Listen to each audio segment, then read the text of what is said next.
मोहर लगाओ, जल्दी लगाओ और इस घर से दफा हो जाओ। सास कमला ने तलाक के कागजात आगे खिसका दिए। बगल में पति रोहन अपनी प्रेमिका रिया की कमर में हाथ डाले खा मुस्कुरा रहा था। तुमसे वो बासी खाने और पसीने की बू आती है, जल्दी खत्म करो और निकलो यहां से। 8 साल तक मैंने रेस्टोरेंट में बर्तन मांजे और किराना स्टोर पर काम करके इस आदमी का कर्जा चुकाया था और बदले में मुझे मिला तुमसे बू आती है। आशा ने मोहर लगा दी और जैसे ही दरवाजे से बाहर निकली उसने अपना होन निकाला। ये वो नंबर था जिसे उसने 15 सालों से एक बार भी नहीं मिलाया था। माँ, मैं आशा बोल रही हूँ। इस एक ओन कॉल से क्या होने वाला था, इसका अंदाजा किसी को नहीं था। मिस्टर रोहन वर्मा, उम्मीद करती हूँ कि आप अपनी उस महान वर्मा कंस्ट्रक्शंस को अच्छी तरह संभाल कर रखेंगे। शुरू करने से पहले आपका एक मुफ्त सब्सक्राइब, लाइक और नोटिफिकेशन हमारे लिए बहुत मायने रखता है। आप यह कहानी कहाँ से सुन रहे हैं, कमेंट में जरूर बताएं। तो चलिए अब कहानी शुरू करते हैं। देर पतझ की बारिश खिड़कियों पर दस्तक दे रही थी। अपार्टमेंट के लिविंग रूम में ट्यूबलाइट की रोशनी कांप रही थी। बाहर से देखने में यह अंधेरी का एक ठीक ठाक 2 बिघ फ्लैट लगता था, लेकिन अंदर सोफे का चम्हा जगह जगह से फटा हुआ था और दीवारों पर लगी सीलन पुरानी हो चुकी थी। वर्मा कंस्ट्रक्शंस के मालिक के घर के हिसाब से यह एक खोखले डिब्बे जैसा था। सास कमला सोफे पर तिरछी लेटी रिमोट से चैनल बदल रही थी। टीवी पर कोई डेली सोप चल रहा था। टेबल पर तलाक के कागजात रखे थे और उनके सामने आशा घुटनों के बल मीन पर बैठी थी। कमला ने टीवी से नहरें हटाए बिना कहा, अरे इस मनहूस को तो देखो, रोहन कब का बोलकर गया है कि मोहर लगा दे और ये अभी तक पत्थर बनी बैठी है। चैनल बदलती हुई कमला ने मुंह कर आशा को घूरा। माँ, बाप के बिना अनाथों की तरह गलियों में भटक रही थी। हमारे रोहन ने तुझे उठाया, 8 साल तक खिलाया पिलाया, सिर पर छत दी। तुझे तो शुक्रगुजार होना चाहिए। कमला ने रिमोट से आशा की तरफ इशारा करते हुए नाक सिकोई। क्या गोल गोल आंखें घुमाकर देख रही है? जल्दी मोहर लगा।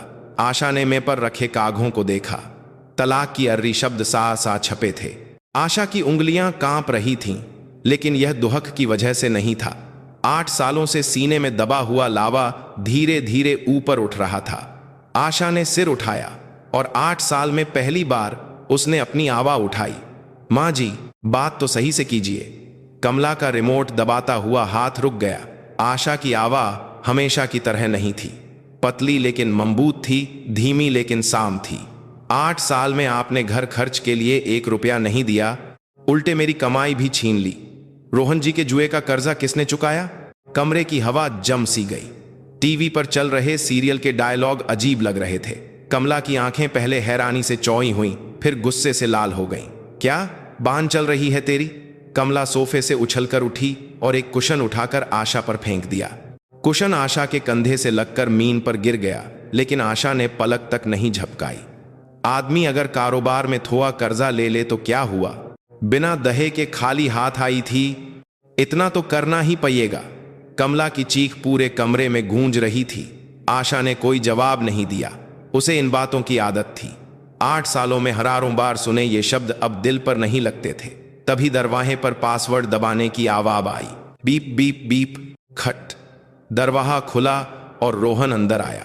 वह अकेला नहीं था, उसके हाथ में हाथ डाले ब्रांडेड शॉपिंग बैग से लदी एक लड़की भी साथ थी। वो रिया थी, वर्मा कंस्ट्रक्शंस की अकाउंटेंट और रोहन की प्रेमिका। डार्लिंग, अभी तक खत्म नहीं हुआ? मेरे पैरों में दर्द हो रहा है। रिया ने आशा को देखते हुए भी अनदेखा कर दिया। वो रोहन की बाहों में सिमटते हुए नखरे से बोली। रोहन ने रिया की कमर को और कसकर पक लिया और आशा को ऐसे देखा जैसे कोई कीहा देख लिया हो। ए आशा, तूने अभी तक साइन नहीं किया? रिया इंतजार कर रही है। जल्दी खत्म कर और निकल यहां से, बदबू आती है। बदबू? हाँ, तुम्हारे शरीर से आने वाली वो बासी खाने और पसीने की बू। घिन आती है मुझे। रिया से आने वाली परफ्यूम की खुशबू देखो, इसे कहते हैं औरत। तुम जैसी तो बस रसोई की नौकरानी लगती हो। रोहन ने नाक दबाते हुए मुंह बनाया। रिया खिलखिलाकर हंसी और आशा को ऊपर से नीचे तक देखा। दीदी, थोड़ी तो समझदारी दिखाइए। आपको पता है इस बार हमें कितने कॉन्ट्रैक्ट मिले हैं? 10। अब भैया इस कंपनी को भा बनाने वाले हैं और आप जैसी अनपगंवार मैडम कहलाएंगी तो अच्छा नहीं लगेगा। मैं दिल्ली यूनिवर्सिटी से पढ़ी हूँ, MBA किया है मैंने। भैया को संभालने के लिए मेरे जैसा कोई चाहिए। अपनी औकात समझो। आशा ने अपने होंठ काट लिए, मुंह में खून का नमकीन स्वाद फैल गया। वर्मा कंस्ट्रक्शंस, रोहन को अपने पिता से मिली एक छोटी सी कंपनी जिसमें मुश्किल से 20 कर्मचारी थे, उसे भी उसने अपने ऐश ओ आराम में लगभग डुबा ही दिया था। आशा ने रात रात भर रेस्टोरेंट में बर्तन मांजकर और किराना स्टोर पर काम करके जो पैसे कमाए थे, उसी से कंपनी दिवालिया होने से बची हुई थी। लेकिन हाल ही में कुछ नए कॉन्ट्रैक्ट मिलने से जब पैसा आने लगा तो आशा की गुरूरत खत्म हो गई। आशा ने कागज ठीक से रखे और सिर उठाया। उसकी आवाज गहरी हो गई। प्रिया कहाँ है? रोहन ने चिक्कर हाथ हिलाया। क्या प्रिया? अरे हाँ, मैंने उसे कहा था कि वो अपनी कस्टडी छोड़ देगी। अरे ले जा उसे, कौन रोक रहा है? वैसे भी शक है कि वो मेरा खून है भी या नहीं। फालतू का खर्चा और झंझट। रोहन ने ऐसे कहा जैसे कोई पुरानी चीज फेंक रहा हो। रिया ने बगल से चुटकी ली। ओह डार्लिंग, ये कुछ यादा हो गया। फिर भी वो दीदी की ही बेटी है। कहने को तो वो यह कह रही थी, पर उसकी आंखों में हौंसी थी। कमला भी सोफे से उठकर बहस में शामिल हो गई। हाँ, सबको लेकर दफा हो जा, और अगर गुहारा, भत्ता या जायदाद में हिस्से की बात की तो मुझसे बुरा कोई नहीं होगा। तूने इस घर में जो बिजली पानी इस्तेमाल किया है उसका बिल भी वसूलूंगी। सिर्फ अपने कफे लेकर निकल। तीनों के मुंह से निकले शब्द आशा के सिर पर बरस रहे थे, लेकिन उसके कानों में कुछ नहीं जा रहा था। ऐसला हो चुका था, शायद बहुत पहले ही हो चुका था। आशा ने मेज पर रखी मोहर उठाई, उसे स्याही में डुबोया और तलाक के कागजों पर दबा दिया। ठप। वो छोटी सी आवाज कमरे में भारीपन से गूंजी। रोहन ने झपट्टा मारकर कागज छीन लिए। जब उसने देखा कि मोहर सा लगी है तो उसके होंठों पर मुस्कान आ गई। हो गया, अब दफा हो। आशा अपनी जगह से उठी। कमरे में जाकर पहले से पैक किया हुआ एक छोटा सा बैग उठाया। उसमें प्रिया के कुछ कपड़े और कुछ पुरानी एल्बम के अलावा कुछ नहीं था। 8 साल की शादी में आशा के पास कुछ भी नहीं बचा था। रोहन ने घटिया हंसी के साथ कहा, यहां से निकलकर जाएगी कहां? अपने अनाथालय के दोस्तों को गोन कर लेना, शायद किसी धर्मशाला का किराया दे दें। कमला ने भी ताना मारा। सही कहा रोहन बेटा, नमक लेकर आ। इस मनहूसियत को जाने से पहले छिकना पड़ेगा। आशा दरवाजे पर रुकी और धीरे से पीछे मुही। उसने तीनों के चेहरों को एक एक कर देखा। नगरत, माक और जीत का नशा। आशा का मुंह खुला। रोहन जी और माँ जी। उसकी आवाज धीमी थी लेकिन अजीब तरह से साथ थी। नहीं, कमला जी। कमला की आंखें फैल गईं। बहू के मुंह से सास का नाम पहली बार निकला था। उम्मीद करती हूं कि आप अपनी उस महान वर्मा कंस्ट्रक्शंस को अच्छी तरह संभाल कर रखेंगे। अगर वो इतनी आसानी से बिखर गई तो मां नहीं आएगा क्या? ये औरत जाते जाते भी बद्दुआ दे रही है। निकलती क्यों नहीं यहां से? कमला और होर से चिल्लाई, लेकिन आशा दरवाजा खोलकर बाहर निकल चुकी थी। दरवाजा बंद हो गया। कमला की चीखें मोटे लोहे के दरवाजे के पार से धीमी सुनाई दे रही थीं, लेकिन आशा के कानों में सिर्फ बारिश की आवाज रही थी। बिल्डिंग की सीढ़ियों से उतरते हुए ठंडी हवा आशा के भीगे गालों को छू रही थी, लेकिन आशा रुकी नहीं। उसे बच्चों का पार्क दिखाई दिया। बारिश में भीगा झूला हवा में चरमरा रहा था और फिसल पट्टी पर पानी बह रहा था। उसके बीच में एक बेंच पर एक छोटा सा साया सिकुहा बैठा था। वो प्रिया थी। एक पतली सी जैकेट पहने बच्ची अपने घुटनों को सीने से लगाए सिर झुकाए बैठी थी। जैसे ही आशा पास पहुंची, प्रिया ने सिर उठाया। मम्मी। प्रिया बेंच से कूदकर बारिश में दौड़ती हुई आई। उसने आशा की कमर को कसकर पकड़ लिया। बच्ची का शरीर कांप रहा था। उसके बाल बारिश से भीगकर माथे पर चिपके हुए थे और गाल पीले पक गए थे। आशा ने प्रिया को कसकर गले लगा लिया। आंसू उमड़ने वाले थे, लेकिन उसने रोक लिए। यह रोने का समय नहीं था।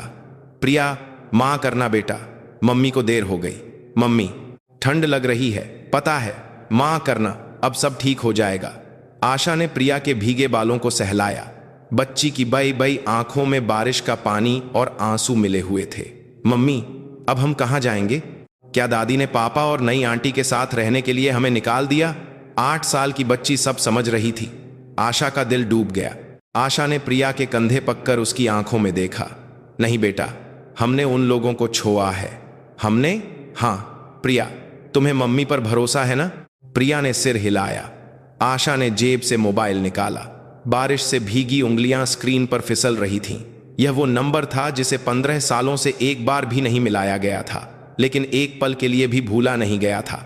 आशा का अंगूठा स्क्रीन पर एक पल के लिए रुका।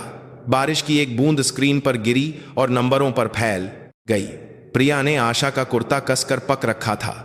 बच्ची के ठंडे हाथ को महसूस करते ही आशा की उंगली हिली। उसने कॉल का बटन दबा दिया। Train train. बारिश की आवा के बीच ओन की घंटी बज रही थी। आशा प्रिया को एक हाथ से पके हुए जोन कान से लगाए खड़ी थी। उसका दिल और होर से धक रहा था। Train train. हेलो। ओन के दूसरी तरफ से आई आवाज सुनकर आशा की सांस रुक गई। 15 साल बाद अपनी मां की आवाज सुनी थी, धीमी, गंभीर और ठंडी, लेकिन उसके पीछे छिपी हल्की सी कंपी को आशा के कानों ने पक लिया था। आशा के होंठ कांपे। 15 सालों से जो एक शब्द गले से नहीं निकला था, वो अब बाहर आ रहा था। मां। बारिश और आंसू आशा के गालों पर एक साथ बह रहे थे। मां, मैं आशा बोल रही हूं। खामोशी। ओन के दूसरी तरफ से सांस की आवा भी बंद हो गई। कोई आवा नहीं आ रही थी। सिर बारिश की आवा आशा के कानों में गूंज रही थी। एक सेकंड, एक मिनट जैसा लग रहा था। आशा। गायत्री देवी की आवा फट गई। भारत के कॉरपोरेट जगत पर राज करने वाली औरत, आयरन लेडी के नाम से मशहूर सिंघानिया ग्रुप की चेयरपर्सन। उनकी वो मजबूत आवा एक नाम से बिखर गई। तुम आशा हो, इंदा हो। गायत्री की सांसें तय हो गईं। 15 साल हो गए थे। बेटी के घर छोकर जाने के बाद न कोई ओन, न कोई तीत, इंदा है या मर गई, यह जाने बिना 15 साल गुहारने वाली मां के सीने में बेटी की आवा छुरी की तरह चुभ गई। बदतमी लकी। इंदा थी तो एक बर तो देती। 15 साल क्या होते हैं? 15 साल। गायत्री की आवा फटने लगी, लेकिन उस चीख में गुस्से से यादा राहत थी और शिकायत से यादा याद। आशा की नाक में जलन होने लगी। मां कर दो। मां कर दूं? तुम्हें पता है मैंने। गायत्री की बात वहीं रुक गई। ओन के पार से सिसकियों की आवाज आ रही थी। वो आवाज सुनते ही आशा के आंसू फूट पे। उसने रोकने की कोशिश की, पर बेकार। 15 सालों से जो बांध बना रखा था, वो एक साथ टूट गया। मां, मेरी मदद करो। आशा के मुंह से यह बात पूरी होती, उससे पहले ही गायत्री ने उसे काट दिया। उनकी आवाज बदल चुकी थी। सिसकियां गायब थीं और एक ठंडी, मजबूत आवाज लौट आई थी। कहाँ हो अभी? मुंबई में, प्रिया के साथ बाहर हूं। लोकेशन भेजो, मैं अभी लेने आ रही हूं। वहीं रहना, हिलना मत, बाकी बातें मिलकर होंगी। टुक। ओन कट गया। आशा हैरानी से बंद स्क्रीन को देखती रही। उन्होंने एक बार भी नहीं पूछा, क्यों ओन किया, क्या हुआ? कुछ नहीं पूछा, जैसे 15 साल का फासला था ही नहीं। मां ने सिर्फ एक बात कही, लेने आ रही हूं। आशा ने कांपते हाथों से लोकेशन भेज दी। प्रिया ने आशा का कुर्ता खींचा। मम्मी, किसका ओन था? प्रिया, नानी का। नानी का? हमारी नानी? आशा ने सिर हिलाया। नहीं, दूसरी नानी, मम्मी की मम्मी। प्रिया ने हैरानी से सिर घुमाया। आशा ने प्रिया को कसकर पककर बारिश से बचने की जगह ढूंढी। पास की एक दुकान के छज्जे के नीचे थोड़ी राहत थी। आशा ने प्रिया को गोद में बिठाया और अपनी जैकेट उतारकर बच्ची के कंधों पर डाल दी।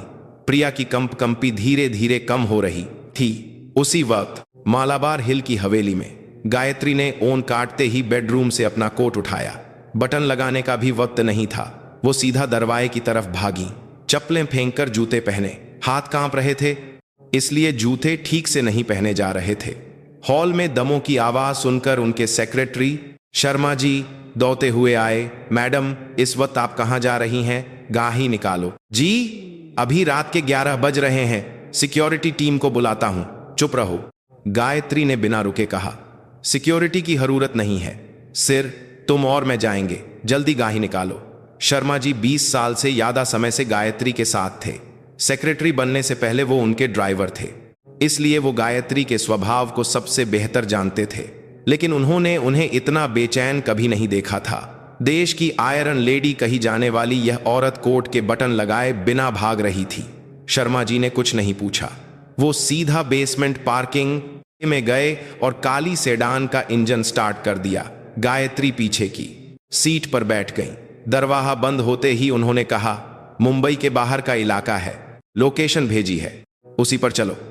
शर्मा जी ने नेविगेशन में पता डाला। गाय हवेली के गेट से निकलकर बारिश में फिसलती हुई दौड़ने लगी। गायत्री खिड़की से बाहर देख रही थी। बारिश की बूंदें शीशे पर लकीरें बना रही थीं। गायत्री की मुट्ठियां उनकी गोद में भींची हुई थीं। नाखून हथेली में धंस रहे थे, लेकिन उन्हें दर्द का एहसास नहीं था। उन्हें 15 साल पहले का दिन याद आ गया। उस दिन भी बारिश हो रही थी। 20 साल की आशा हवेली के दरवाजे पर खड़ी थी। हाथ में एक छोटा सा बैग था और आंखें सूजी हुई थीं। माँ, मैं इस घर में और नहीं रह सकती, मेरा दम घुटता है। गायत्री ने तब क्या कहा था, जाना है तो जाओ, लेकिन अगर एक दम भी इस दहली के बाहर रखा तो वापस आने की सोचना भी मत। क्या वो सच में ऐसा चाहती थीं? नहीं, वो कहना चाहती थीं, प्लीज रुक जाओ, मत जाओ, लेकिन उनके मुंह से ठीक उल्टे शब्द निकले।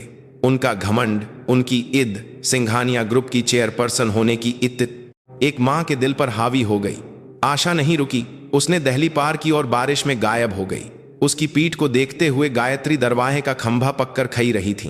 वो पीछे जाना चाहती थी, पर पैर नहीं हिले। उस दिन के बाद 15 साल गायत्री ने एक भी दिन बेटी को याद किए बिना नहीं गुहारा। उन्होंने दर्जनों जासूसों को काम पर लगाया, आशा को ढूंढने की कोशिश की, पर सब बेकार। आशा ने अपने सारे निशान मिटा दिए थे। जैसे जैसे साल गुजरते गए, उसे ढूंढने की उम्मीद कम होती गई, और एक वक्त ऐसा आया जब सिर्फ उसके इंदा रहने की दुआ बची थी। और आज 15 साल बाद उन्होंने अपनी बेटी की आवाज सुनी थी, माँ, मैं आशा बोल रही हूं। उस एक वाक्य ने 15 साल की दीवार को गिरा दिया। गायत्री ने पीछे की सीट पर होंठ भींच लिए, आंखें जल रही थीं, पर उन्होंने आंसू नहीं बहाए। वो शर्मा जी के सामने रोना नहीं चाहती थीं, लेकिन कोट की आस्तीन पके उनकी उंगलियां सैद पक गई थीं। शर्मा जी ने रियर व्यू मिरर से गायत्री को देखा। 20 साल की नौकरी में उन्होंने इस औरत को इतना बेचैन कभी नहीं देखा था। अरबों के सौदे करते वक्त भी जिनकी पलकें नहीं झपकती थीं। शर्मा जी ने बिना कुछ कहे एक्सीलेटर और दबा दिया। वाइपर की आवाज ही गाजी के अंदर की खामोशी को तो रही थी। कितना वक्त लगा होगा। नेविगेशन ने मंगिल पर पहुंचने की सूचना दी। यह एक अपार्टमेंट कॉम्प्लेक्स के पास बच्चों का पार्क था। शर्मा जी ने पार्क के सामने गाड़ी रोकी। हेडलाइट की रोशनी बारिश को चीरती हुई पार्क पर पही। दुकान के छज्जे के नीचे 2 लोग थे, एक औरत और एक बच्ची। औरत ने बच्ची को गोद में बिठा रखा था और अपना कपा उसे ओगा रखा था। बारिश में पूरी तरह भीगे हुए गायत्री का हाथ दरवाजे के हैंडल पर गया। मैडम, छाता। शर्मा जी की बात पूरी होने से पहले ही गायत्री ने दरवाजा खोल दिया। वो बिना छाते के बारिश में दौड़ पई। जूतों की हील पानी के गड्ढे में पई और कोट तुरंत भीग गया, पर उन्हें कोई परवाह नहीं थी। वो देश की दूसरी सबसे बड़ी कंपनी की मालकिन नहीं, बल्कि अपनी खोई हुई बेटी को ढूंढने वाली एक मां थी, आशा। गायत्री ने चीखते हुए बेटी का नाम पुकारा। आशा ने सिर उठाया। छज्जे के नीचे प्रिया को गोद में लिए बैठी। आशा की आंखें हेडलाइट की रोशनी में चौही हो गईं। गायत्री दौड़कर आई। गीली मीन पर उनके जूते फिसले, पर वो रुकी नहीं। आशा के सामने खड़ी होकर गायत्री ने हांफते हुए बेटी के चेहरे को अपने दोनों हाथों में लिया। पागल लक्की। गायत्री की आवाज कांप रही थी। आशा के गालों को सहलाते हुए उनके हाथ भी कांप रहे थे। कितनी तकलीफ झेली है जो ये हाल हो गया। ये क्या हालत बना ली है। हड्डियां बची हैं बस। आशा कुछ नहीं बोली। 15 साल बाद अपनी मां का स्पर्श महसूस कर रही थी। खुरदरा, ठंडा, पर दुनिया में सबसे गर्म हाथ। आशा की आंखों से रुके हुए आंसू फूट पड़े। मां, अब सब ठीक है, रो मत। मां आ गई है। गायत्री भी रो रही थी। मुंह से तो कह रही थी कि मत रो, पर उनकी अपनी आंखों से बारिश और आंसू एक साथ बह रहे थे। तभी आशा की गोद में बैठी प्रिया ने सिर बाहर निकाला। उसने बब बब बब बब बब बब बब बब बब बब बब बब बब मम्मी, ये नानी कौन है। गायत्री की नहर प्रिया पर पई। छोटा सा चेहरा, काली आंखें, बारिश में भीगे बाल। गायत्री की आंखें एक पल में फैल गईं। उनके होंठ कांपे। तुम मेरी पोती हो। प्रिया ने हैरानी से सिर हिलाया। नमस्ते, मैं प्रिया वर्मा हूं। हे भगवान। गायत्री ने प्रिया को कसकर गले लगा लिया। बच्ची के छोटे से शरीर से बारिश और ठंड की महक आ रही थी। गायत्री के कोट ने प्रिया की पीठ को ढक लिया। मेरी गुइया, मेरा ऊन, बिल्कुल सही। ये आंखें तो देखो, मेरी आशा के बचपन की तरह, बिल्कुल वैसी ही। गायत्री की आवाज भर्रा गई। प्रिया को पक्के उनकी बाहों में तात आ गई। यह सोचकर कि यह छोटी सी बच्ची बारिश में पार्क में कांप रही थी, गायत्री का दिल फट रहा था। शर्मा जी पीछे से एक भा कंबल लेकर आए। मैडम, पहले गाड़ी में बैठिए, बच्ची को ठंड लग जाएगी। गायत्री को होश आया। उन्होंने कंबल लेकर आशा और प्रिया को लपेटा और गाही की तरफ ले गईं। चलो घर चलो। गायत्री ने आशा का हाथ पका। आशा ने सिर हिलाते हुए प्रिया को गोद में उठा लिया। तीनों सेडान की पिछली सीट पर बैठ गए। शर्मा जी ने हीटर फुल पर चला दिया। गर्म हवा गाही में भर गई। पिछली सीट पर गायत्री ने आशा का हाथ कसकर पक रखा था, जैसे डर हो कि छोने पर फिर गायब हो जाएगी। आशा ने भी अपनी मां का हाथ पककर आंखें बंद कर लीं। उंगलियों से मिलती गर्माहट पूरे शरीर में फैल रही थी। प्रिया कंबल में लिपटी सो गई थी। बच्ची के छोटे से मुंह से बराबर सांसें आ रही थीं। गायत्री ने प्रिया के माथे को सहलाते हुए बुदबुदाया, इतनी प्यारी बच्ची को किसने बारिश में बाहर निकाला? गायत्री की आवाज धीमी और गहरी हो गई। आशा ने जवाब नहीं दिया। वो अभी कुछ नहीं कह सकती थी। मुंह खोलती तो फिर रो पड़ती। गाही मालाबार हिल की चढ़ाई पर चढ़ने लगी। बारिश के बीच ऊंची दीवारें दिखीं और भारी लोहे का गेट खुला तो एक खूबसूरत बगीचा और हवेली नजर आई। आशा खिड़की से घुरते नहारों को देख रही थी। 15 साल पहले वो इसी घर को छोकर गई थी। तब यह जेल जैसा लगता था, पर आज अलग था। आशा जानती थी कि इस दरवाजे के अंदर अब वो और प्रिया सुरक्षित रहेंगी। गाही दरवाजे के सामने रुकी। शर्मा जी ने दरवाजा खोला तो गायत्री पहले उतरी और आशा का हाथ पककर उसे बाहर निकाला। अंदर आओ जल्दी। हवेली के अंदर गर्मी थी। दरवाजे से लिविंग रूम में आते ही संगमरमर के गर्ज पर आशा के गीले पैरों के निशान बन गए। गायत्री ने यह देखकर इंतजार कर रही नौकरानी को आवाज लगाई, जल्दी नहाने का पानी तैयार करो, गर्म, और कपखे तैयार करो, खाना लगाओ। नौकरानी दौड़कर चली गई। गायत्री ने सोती हुई प्रिया को आशा की गोद से गुद लिया। छोटी सी बच्ची भारी नहीं थी, फिर भी गायत्री की बाहें कांप रही थीं। कितनी भूखी रही होगी ये जो इतनी हल्की है। आशा ने सिर झुका लिया। गायत्री ने और कुछ नहीं पूछा। वो जानती थीं कि यह पूछने का वक्त नहीं है। नहाकर आशा ने गायत्री के दिए हुए कपड़े पहने। वो एक मुलायम नाइट सूट था। 8 साल से पहने जाने वाले ढीले ढाले टी शर्ट से उसका एहसास बिल्कुल अलग था। प्रिया को भी साह कपड़े पहना दिए गए थे। वो नींद बारा में पहुंचने का बत में भी कंबल को कसकर पके हुए थी। डाइनिंग टेबल पर खाना लगा हुआ था। आधी रात थी, पर दाल, सब्जी, रोटी, चावल सब कुछ करीने से रखा था। प्रिया ने आंखें मलते हुए उठकर खाने की मेज को देखा तो उसकी आंखें फैल गईं। वाह, ये सब मैं खा सकती हूँ? गायत्री की आंखें भर आईं। हाँ बेटा, सब खाओ। और लाऊं? क्या खाना है? बिरयानी। मुझे बिरयानी पसंद है। ठीक है, कल सुबह बिरयानी बनाऊंगी। नहीं, अभी ऑर्डर कर दूं? माँ, आशा ने धीरे से पुकारा, पर वो चम्मच हाथ में लिए कुछ बोल नहीं पा रही थी। गायत्री ने पहले कहा, पहले खाना खा लो, बातें बाद में। आशा ने सिर हिलाया। प्रिया ने दाल चावल मिलाकर खाना शुरू कर दिया। आशा ने भी चम्मच उठाया। गर्म दाल गले से नीचे उतरी। तब जाकर लगा जैसे शरीर में जान आई हो। कितने समय से उसने आराम से गर्म खाना नहीं खाया था। आशा की आंखों में फिर आंसू आए, पर इस बार उसने पी लिए। प्रिया खाना खाकर सोफे पर ही सो गई। नौकरानी उसे उठाकर ऊपर बेडरूम में ले गई और लिविंग रूम में सिर्फ आशा और गायत्री रह गई। गायत्री ने चाय का कप नीचे रखा और आशा को सीधे देखा। अब बताओ, कौन है वो लोग? मेरी बेटी को इस हाल में लाने वाले कौन है? आशा ने चाय का कप पके हुए बोलना शुरू किया। उसकी आवाज धीमी लेकिन शांत थी। उसने रोहन से मिलने से लेकर सब कुछ बताया। कैसे 20 साल की उम्र में उसने पैसे से ज्यादा आगादी और प्यार को घरूरी समझा और घर छोड़ दिया। कैसे वो रोहन से मिली और उसके साथ रहने लगी, और बिना शादी के शुरू हुई जिंदगी में सास के ताने कैसे थे। गायत्री ने एक शब्द नहीं कहा। सिर चाय का कप पके, उनके हाथ हल्के हल्के कांप रहे थे। आशा की कहानी आगे प्रेगनेंसी में भी ठंडे पानी से पोछा लगाना, घर खर्च तो दूर अपनी कमाई भी छीन लेना, रोहन के जुए का कर, रेस्टोरेंट में बर्तन मांजकर और दुकान पर काम करके चुकाना, और कंपनी के ठीक होते ही प्रेमिका रिया का आना और आज रात घर से निकाल दिया जाना। जैसे जैसे कहानी आगे भी गायत्री का चेहरा हर वाक्य के साथ सत्य होता गया। उनके होंठ पतली लकीर में भींच गए थे और आंखों की चमक तेज हो गई थी। शर्मा जी कमरे के कोने में सिर झुकाए सांस रोके खजे थे। आशा ने कहानी तम की। कमरे में भारी खामोशी छा गई। गायत्री ने चाय का कप मैं पर रखा। टक की आवाज शांत कमरे में तेजी से गूंजी। उस आदमी का नाम क्या बताया? गायत्री की आवाज बर जैसी ठंडी थी। वर्मा कंस्ट्रक्शंस, रोहन वर्मा और सास कमला। गायत्री धीरे धीरे उठी। उनके होंठों पर मुस्कान थी, लेकिन उस मुस्कान में कोई गर्मी नहीं थी। शर्मा जी। जी मैडम। वर्मा कंस्ट्रक्शंस, उसके सारे सौदे कर सब कुछ पता करो और कल सुबह वकीलों की पूरी टीम को बुलाओ। शर्मा जी ने सिर झुकाया। जी मैडम। गायत्री ने शर्मा जी को भेजकर आशा की तरफ देखा। उन्होंने आशा के कंधे पर हाथ रखा। उनका ठंडा हाथ अब गर्म हो चुका था। आज के लिए बस इतना ही, पहले आराम करो, शरीर और मन को आराम दो, उसके बाद भी देर नहीं होगी। माँ रो मत, अब माँ है ना। गायत्री ने आशा के बालों को सहलाया।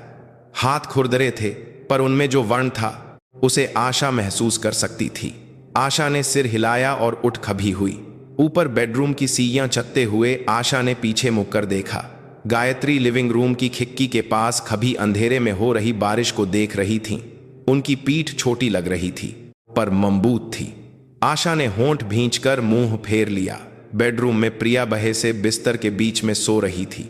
आशा प्रिया के बगल में लेट गई। उसने बच्ची के माथे पर धीरे से चूमा। प्रिया, मम्मी वादा करती है, अब कभी तुम्हें बारिश में भीगने नहीं दूंगी। प्रिया बिना जवाब दिए सोती रही। आशा छत को देखने लगी। इतने सालों बाद लौटा हुआ घर वैसा ही गर्म था और पहले से कहीं ज्यादा सुकून देने वाला था। उसी वक्त नीचे लिविंग रूम में गायत्री शर्मा जी को होन कर रही थी। उनकी आवाज धीमी और मजबूत थी। वर्मा कंस्ट्रक्शंस के सप्लायर्स की लिस्ट कल सुबह तक चाहिए। बैंक से भी पता करो कितना कर रहा है, कोई पेमेंट रुकी तो नहीं। एक एक ची। जी मैडम। और शर्मा जी। जी, यह मेरा निजी मामला है, इसे ग्रुप तक मत जाने देना। शांति से सफाई से काम करना। समझ गया मैडम। गायत्री ने होन काटा और सोफे पर धंस गई। वो छत को देखते हुए एक लंबी सांस ली। रोहन वर्मा, कमला। गायत्री के मुंह में ये दो नाम चबाए जा रहे थे। उनकी मुट्ठी धीरे धीरे भींची। मेरी बेटी की आंखों से आंसू निकालने वालों को मैं छोड़ूंगी नहीं। बारिश खिड़की पर और ओर से बरसने लगी। गायत्री की आंखें अंधेरे में ठंडक से चमक रही थीं। अगली सुबह जब आशा की आंखें खुलीं तो सजेद छत पर हल्की रोशनी फैली हुई थी। शरीर को ढके हुए कंबल बादलों जैसे मुलायम थे। वो कुछ देर तक लेटी रही। बगल में देखा तो प्रिया कंबल को ठुड्डी तक खींचे सो रही थी। कल रात बारिश में कांपती बच्ची के गालों पर अब लाली लौट आई थी। आशा ने प्रिया के माथे को धीरे धीरे सहलाया। खट खट दरवाजे पर दस्तक हुई। छोटी मैडम, आप उठ गईं? बी मैडम डाइनिंग रूम में इंतजार कर रही हैं। यह नौकरानी की आवाज थी। छोटी मैडम शब्द कानों को अजीब लगा। 8 साल तक उसे ए या ओए ही सुना था। आशा ने प्रिया को धीरे से जगाया। प्रिया, उठो बेटा, खाना खाने चलें। प्रिया ने आंखें मलते हुए उठकर कमरे को देखा तो उसका मुंह खुला रह गया। मम्मी, ये सच में हमारा घर है। ये कमरा तो हमारे पुराने घर से 3 गुना बड़ा है। हाँ, कुछ दिन हम यहीं रहेंगे। वाह। प्रिया बगी आंखों से इधर उधर देख रही थी। दीवार पर लगी पेंटिंग, खिड़की से दिखता बगीचा, मुलायम कालीन। बच्ची की आंखें चमक रही थीं। दोनों हाथ पककर नीचे डाइनिंग रूम में गईं। लंबी में पर नाश्ता लगा था। बिरयानी, ऑमलेट, परांठे, दाल और सेध चावल। कल रात प्रिया ने जो बिरयानी की बात की थी वो गायत्री को याद थी। गायत्री में के मुख्य सिरे पर बैठी कॉफी पी रही थी। कल रात वाली बिखरी हुई हालत अब नहीं थी। बाल करीने से बंधे थे और उन्होंने एक साबलाव पहना था, लेकिन आशा को देखने वाली उनकी नौहरें कल रात जैसी ही थीं। ठीक से सोई? जी माँ, मेरी गुड़िया भी ठीक से सोई? गायत्री ने प्रिया को देखते हुए पूछा। हाँ नानी, बिस्तर बादलों जैसा था। प्रिया कुर्सी पर चलते हुए बोली। गायत्री के होंठों पर मुस्कान आ गई। कल रात वाली बर्फीली नहरें प्रिया को देखते ही पिघल जाती थीं। खूब खाओ। प्रिया ने बिरयानी का एक चम्मच मुंह में डाला और उसकी आंखें गोल हो गईं। वाह, बहुत मजेदार है मम्मी, ये सच में बहुत अच्छा है। आशा प्रिया को खाते हुए देख रही थी। ससुराल में बच्ची को एक निवाला यादा देने पर भी सोचना पता था। कमला अनाज खत्म होने का ताना देती थी। अभी प्रिया के सामने 10 से ज्यादा पकवान रखे थे। आशा की नाक में फिर जलन हुई, पर उसने प्रिया के सामने आहिर नहीं किया। प्रिया खाना खाकर बगीचा देखने के लिए दौड़ गई। नौकरानी उसके पीछे गई। में पर आशा और गायत्री अकेले रह गए। गायत्री ने कॉफी का कप नीचे रखा। आशा, मैंने कल रात भर सोचा। गायत्री की आवाज धीमी हो गई।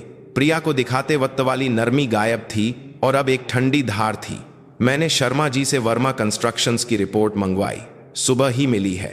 गायत्री ने में के नीचे से एक गाइल निकाली और आशा के सामने रखी। 20 कर्मचारियों वाली कंपनी, इस साल की कमाई 3 करोड़, करहा 8 करोड़, दिवालिया होने की कगार पर है। आशा ने सिर हिलाया। मैंने जो पैसे भरे वो ही 20 लाख से ज्यादा होंगे। रेस्टोरेंट में बर्तन मांजकर, रात को दुकान पर काम करके, पोस्टर बांटकर, वो सारे पैसे मैंने उसी में लगा दिए। गायत्री की उंगलियां में पर टक टक कर रही थीं। मतलब जिस कंपनी को बहुत पहले बंद हो जाना चाहिए था, वो तुम्हारा ऊन चूस कर चल रही थी।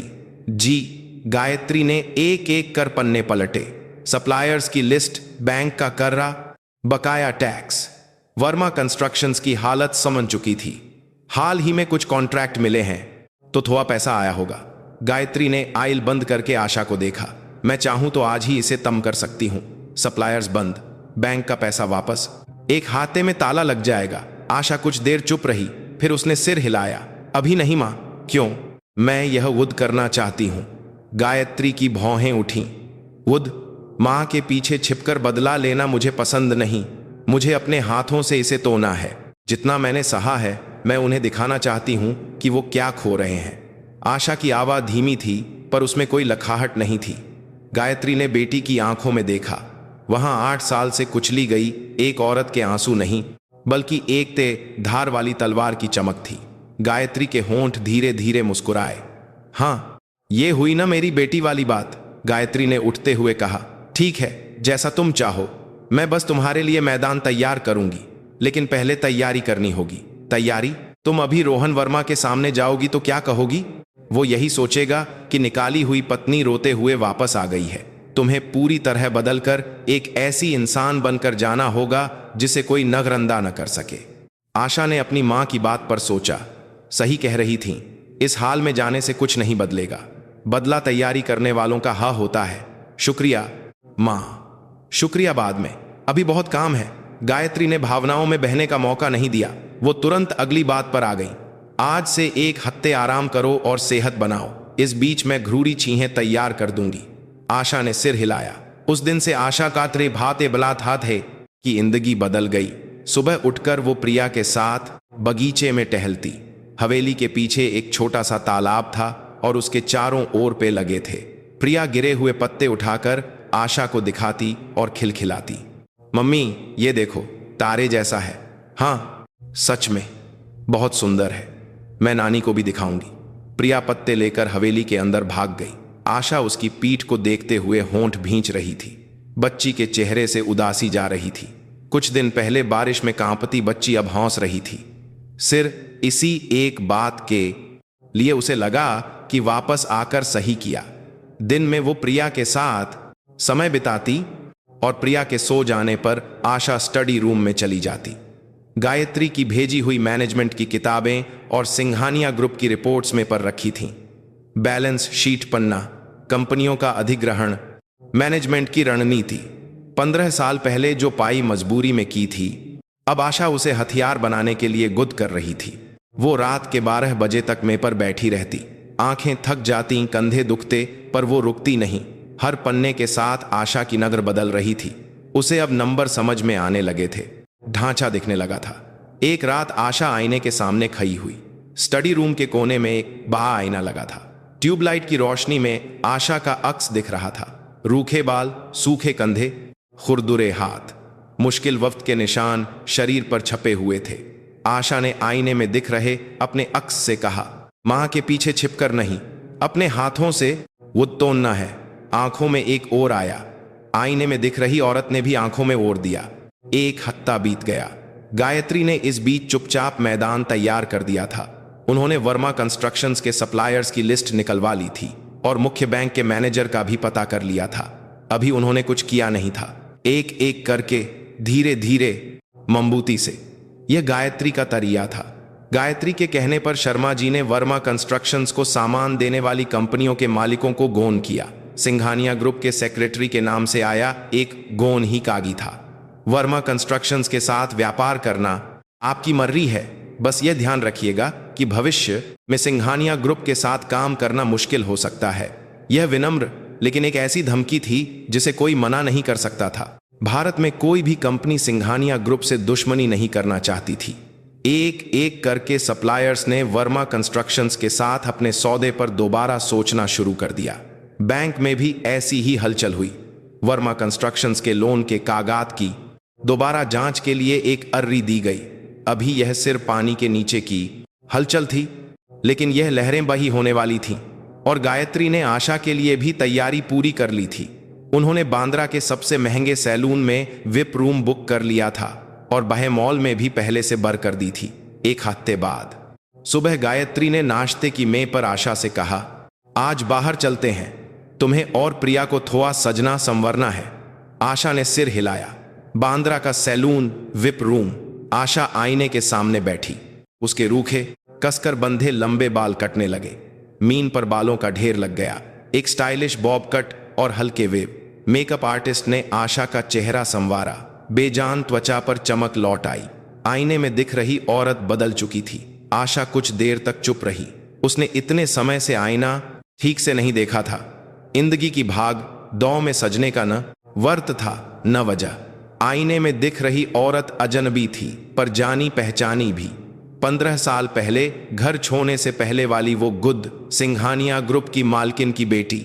उसका चेहरा आईने में धीरे धीरे लौट रहा था। मॉल पहुंचे। गायत्री ने पहले से बात कर रखी थी, इसलिए स्टोर बंद करके सिर्फ आशा और प्रिया के लिए शॉपिंग शुरू हुई। प्रिया ने गुलाबी रंग की ड्रेस पहनी और आईने के सामने घूमने लगी। मम्मी, मैं राजकुमारी लग रही हूं। हाँ, मेरी प्रिया दुनिया की सबसे सुंदर राजकुमारी है। प्रिया खिलखिलाकर हंसी। गायत्री पीछे खई। यह सब देखकर मुस्कुरा रही थी। शर्मा जी दोनों हाथों में शॉपिंग बैग्स लिए चुपचाप पीछे चल रहे थे। आशा ने भी कपड़े चुने। काला सूट, सजेद ब्लाउ, बेज रंग का कोट। आईने में दिख रही वो औरत एक हफ्ते पहले वाली आशा नहीं थी। उसकी पीठ सीधी थी और आंखों में चमक अलग थी। थकी हारी वर्मा की बहू अब नहीं थी। शॉपिंग तम करके जब वो मॉल से निकल रहे थे तो आशा के कानों में एक जानी पहचानी आवाज आई। ग्राउंड फ्लोर पर कोई चिल्ला रहा था, जानते नहीं मैं कौन हूं? मैं यहां की विप कस्टमर हूं। कार्ड नहीं चल रहा मतलब मशीन खराब है। वो आशा रुकी और मुंह ही। काउंटर पर एक औरत क्लर्क पर चिल्ला रही थी। वो कमला थी। क्लर्क ने परेशान होकर दोबारा कार्ड स्वाइप किया। मैडम मां कीजिए, पर यह कार्ड ब्लॉक दिखा रहा है। क्या ब्लॉक? मेरा बेटा वर्मा कंस्ट्रक्शंस का मालिक है। कमला ने पर्स से दूसरे कार्ड्स निकालकर एक एक करके दिए, पर नतीजा वही रहा। पीछे लाइन में लगे लोग कानाफूसी करने लगे। आशा दूर से यह सब देख रही थी। गायत्री ने आशा की नगर का पीछा करते हुए कमला को देखा। वो औरत तुम्हारी सास है? जी। गायत्री की आंखें सिकुड़ गईं। सोफे पर लेटकर रिमोट दबाते हुए बहू को गालियां देने वाली औरत। मेरी बेटी से 8 साल तक नौकरानी की तरह काम करवाने वाली औरत। गायत्री के दांत किटकिटाए। चलो, गायत्री पहले मुंही, आज नहीं। आशा भी उनके पीछे मुंही।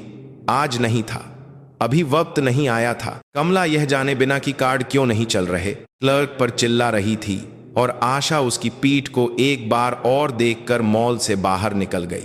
गाही में बैठकर आशा ने बाहर देखा। मॉल की इमारत दूर जा रही थी। मां, उन लोगों को अभी तक नहीं पता कि उनके साथ क्या हो रहा है। हाँ, तभी तो मां आएगा। गायत्री हंसी। आशा भी मुस्कुराई, पर उसकी आंखें नहीं हंस रही थीं। देर रात आशा स्टडी रूम में बैठी थी। मैं पर गायत्री की दी हुई वर्मा कंस्ट्रक्शंस की आइलें फैली थीं। सप्लायर्स की लिस्ट, कर्रे का ब्यौरा, मुख्य कॉन्ट्रैक्ट्स। आशा एक एक पन्ना ध्यान से पला रही थी। उसने पेंसिल से नंबरों पर गोला बनाया और नोट्स लिखे।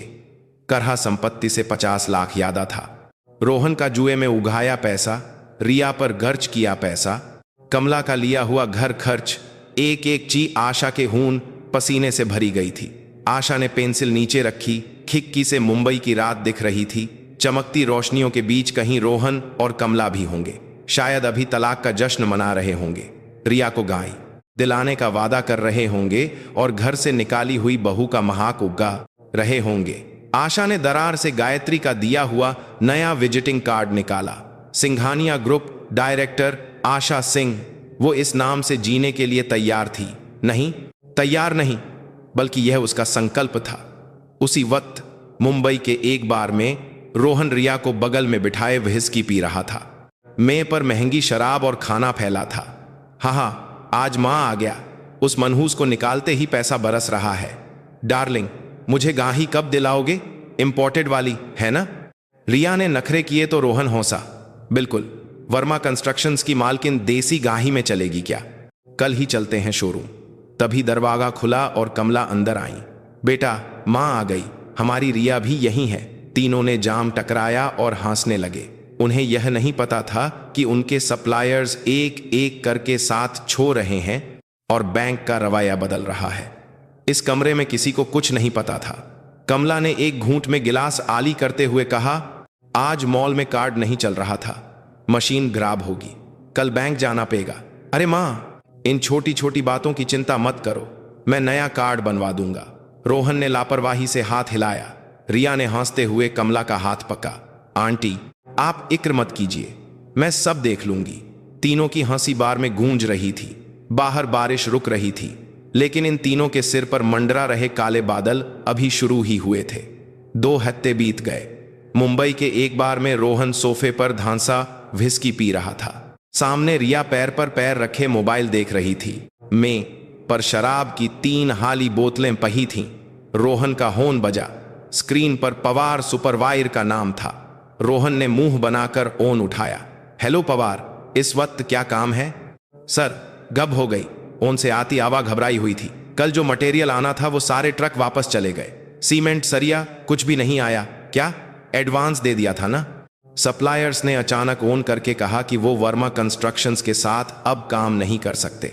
हरहाना देने को तैयार हैं, पर कॉन्ट्रैक्ट तो रहे हैं। एक नहीं सर, सारे सप्लायर्स ने एक साथ मना कर दिया है। रोहन के हाथ से व्हिस्की का गिलास फिसल गया। गिलास कालीन पर गिरा और शराब फैल गई, पर रोहन को उसे देखने की भी फुर्सत नहीं थी। लेकिन वजह क्या है पता नहीं सर, बस कह रहे हैं कि नहीं कर सकते। कंस्ट्रक्शन कंपनी के लिए मटेरियल का रुकना मतलब काम का रुकना। काम रुका तो डेडलाइन बहेगी, और डेडलाइन बही तो जुर्माना लगेगा। इसका मतलब था कंपनी की मौत। रोहन ने सुपरवाइजर का ओन काटा ही था कि ओन फिर बजा। इस बार बैंक मैनेजर का था। रोहन ने जल्दी से उठाया। अरे मैनेजर साहब, इतनी रात को कैसे याद किया? मिस्टर वर्मा, अफसोस है, पर एक सूचना देनी थी। मैनेजर की आवाज बर जैसी ठंडी थी। जो आदमी कल तक साथ में गोल खेलता और शराब पीता था, आज बिल्कुल अलग लग रहा था। सूचना? कैसी सूचना? हेड ऑफिस से आदेश आया है। वर्मा कंस्ट्रक्शंस का 30 लाख का लोन तुरंत वापस लेना है। कल सुबह 9 बजे तक चुकाना होगा। रोहन को अपने कानों पर यकीन नहीं हुआ। 30 लाख कल सुबह तक? अभी तो 1 साल बाई है। आपने लोन की शर्तें तोड़ी हैं। अगर पेमेंट नहीं हुई तो गिरवी रखी कंपनी की बिल्डिंग और आपका घर नीलाम हो जाएगा। ठीक है, चलता हूं। टुक। ओन कट गया। रोहन होन हाथ में लिए जम गया। उसकी पीठ पर ठंडा पसीना बह रहा था। हाथ इतने कांप रहे थे कि ओन पकना मुश्किल हो रहा था। डार्लिंग, क्या हुआ? कोई प्रॉब्लम है? रिया ने मोबाइल से नहरें हटाकर पूछा। रोहन का चेहरा सजेद पक गया था। रिया, कुछ गब है। सारे सप्लायर्स ने मना कर दिया और बैंक पैसे मांग रहा है। क्या? अचानक क्यों?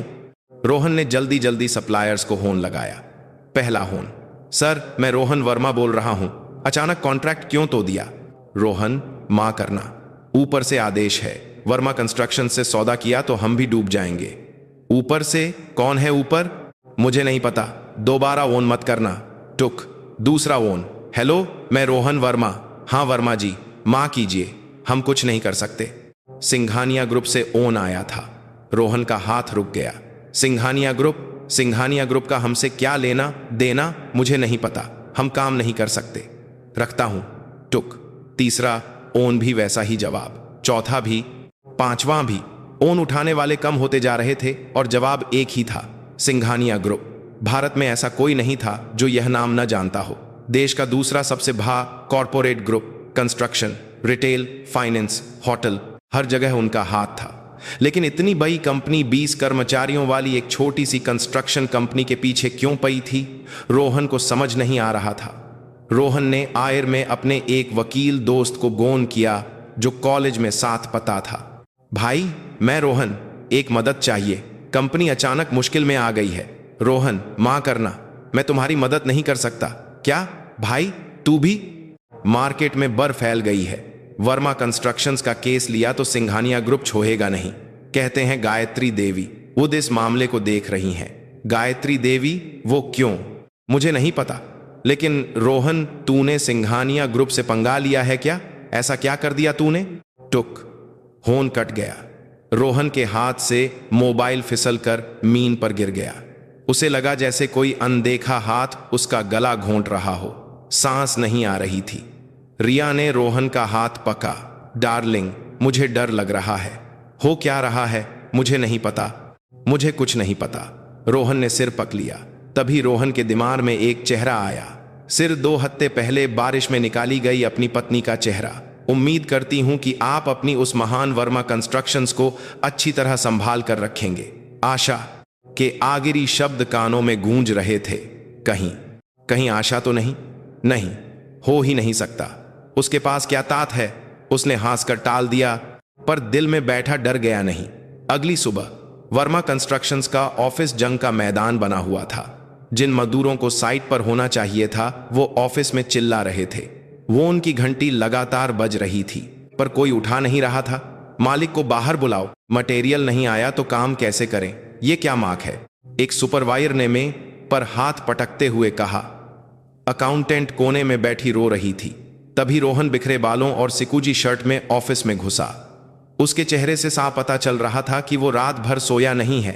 क्या हो रहा है ये सब? काम छोड़कर यहां क्या कर रहे हो? रोहन ने और से बोलने की कोशिश की, पर उसकी आवाज कांप रही थी। सुपरवाइजर ने रोहन का कॉलर पक लिया। मालिक, माक कर रहे हो? सीमेंट, सरिया सब बंद हो गया है। आज काम नहीं हुआ तो डेडलाइन का क्या होगा? वो सप्लायर्स से कुछ लतहमी हो गई है। मैं अभी ठीक कर रहा हूं, छोड़ो मुझे। रोहन किसी तरह सुपरवाइजर का हाथ छुआकर अपने ऑफिस में भाग गया। दरवाजा बंद करके वो कुर्सी पर बैठ गया। उसने दोनों हाथों से चेहरा ढक लिया। ये क्या हो गया एक रात में? ये कैसे हो सकता है? ऑफिस के बाहर मजदूरों का शोर जारी था। रोहन का फोन फिर बजा। इस बार रिया का था। डार्लिंग, बजी प्रॉब्लम हो गई। कंपनी का क्रेडिट कार्ड ब्लॉक हो गया है। अभी एक कॉई लेने गई थी तो लिमिट खत्म बता रहा था। क्या? कितनी लिमिट थी जो तम हो गई? मैंने बैंक में फोन किया तो बोले कंपनी का अकाउंट ही री कर दिया है। डार्लिंग, ये हो क्या रहा है? मेरा इस महीने का बिल ही 50,000 का है। रिया की आवाज तय हो गई। रोहन होन पक्के खगा था, पर उसके पास कहने को कुछ नहीं था। अरे, तुझे कार्ड की पई है? यहां कंपनी डूब रही है तो मेरी सैलरी का क्या? मेरा बोनस? रिया चीख पई।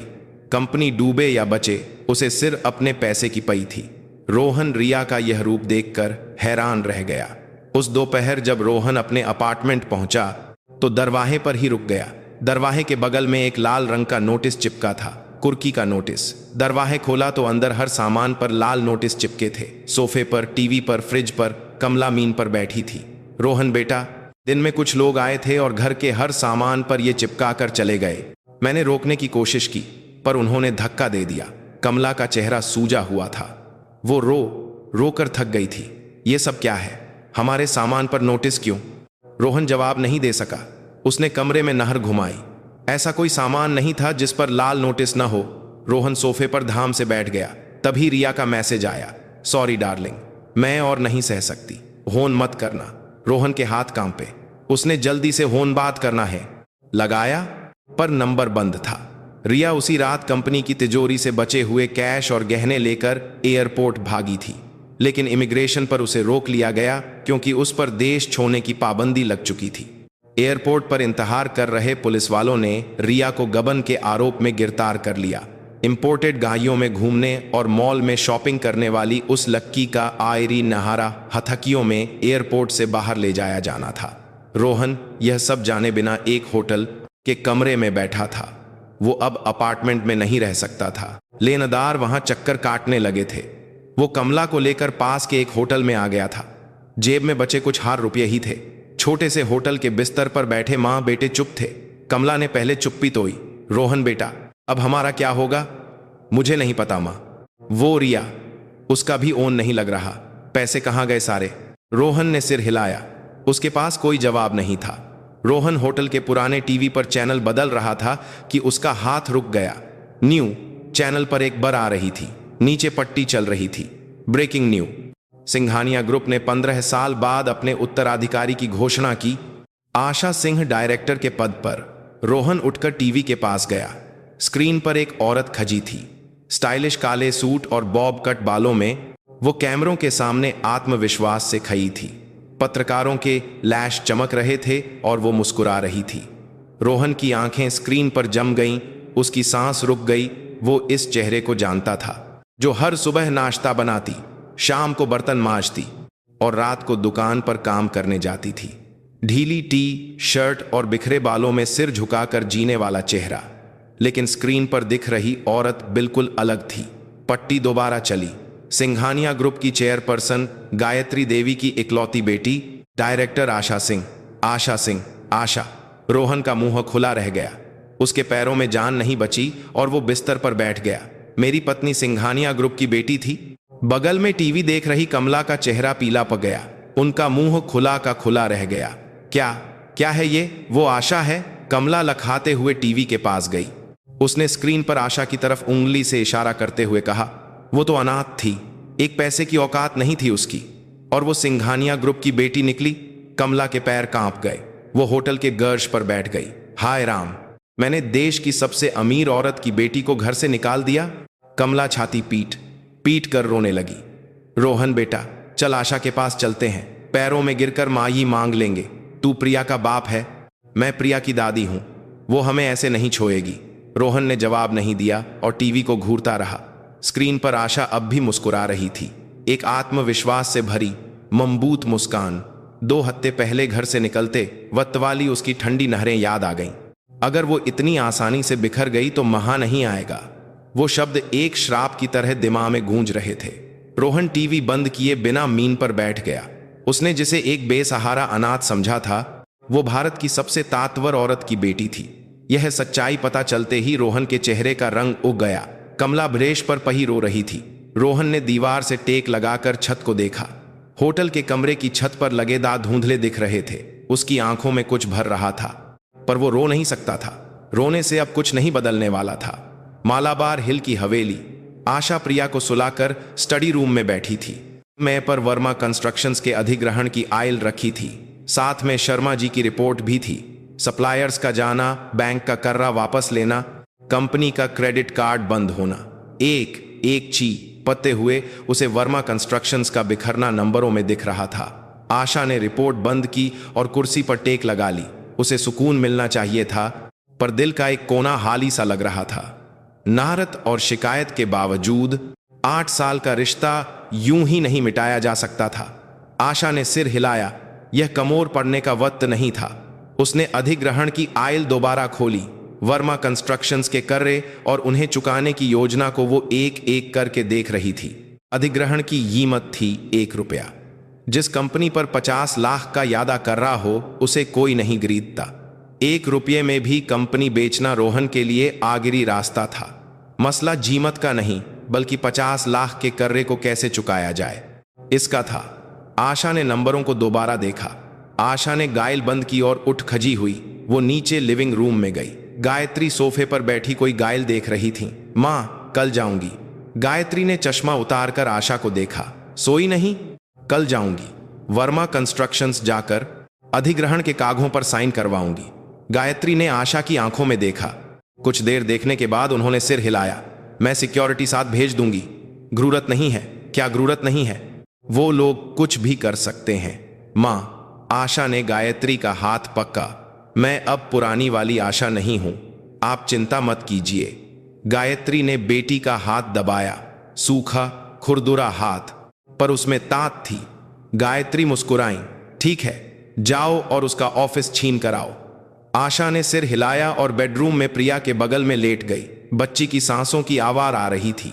कल वो रोहन का चेहरा दोबारा देखेगी, कमला का भी।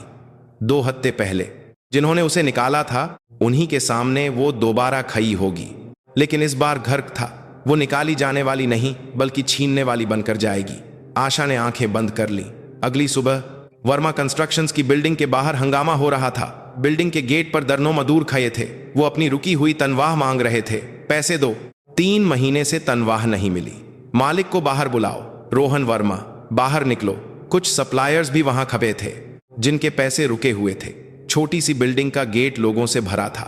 आने जाने वाले लोग रुककर तमाशा देख रहे थे। तभी एक काली लिमोइन गाही गली में घुसी। उस छोटी सी गली के लिए वो गाही अजीब लग रही थी। गाही बिल्डिंग के सामने रुकी तो सबकी नहरें उसी पर टिक गईं। ड्राइवर की सीट से शर्मा जी उतरे, उनके पीछे 2 बॉडीगार्ड्स उतरे और फिर पीछे का दरवाजा खुला। काले सूट और सनग्लासेस पहने एक औरत गाही से उतरी। वो आशा थी। उसके बॉब कट बाल हवा में हल्के ऐसे उहे। उसकी हील्स की आवाज कपट टक टक कर रही थी। पुरानी बिल्डिंग के सामने खड़ी आशा ऐसी लग रही थी जैसे किसी और दुनिया से आई हो। भी में कानाफूसी होने लगी।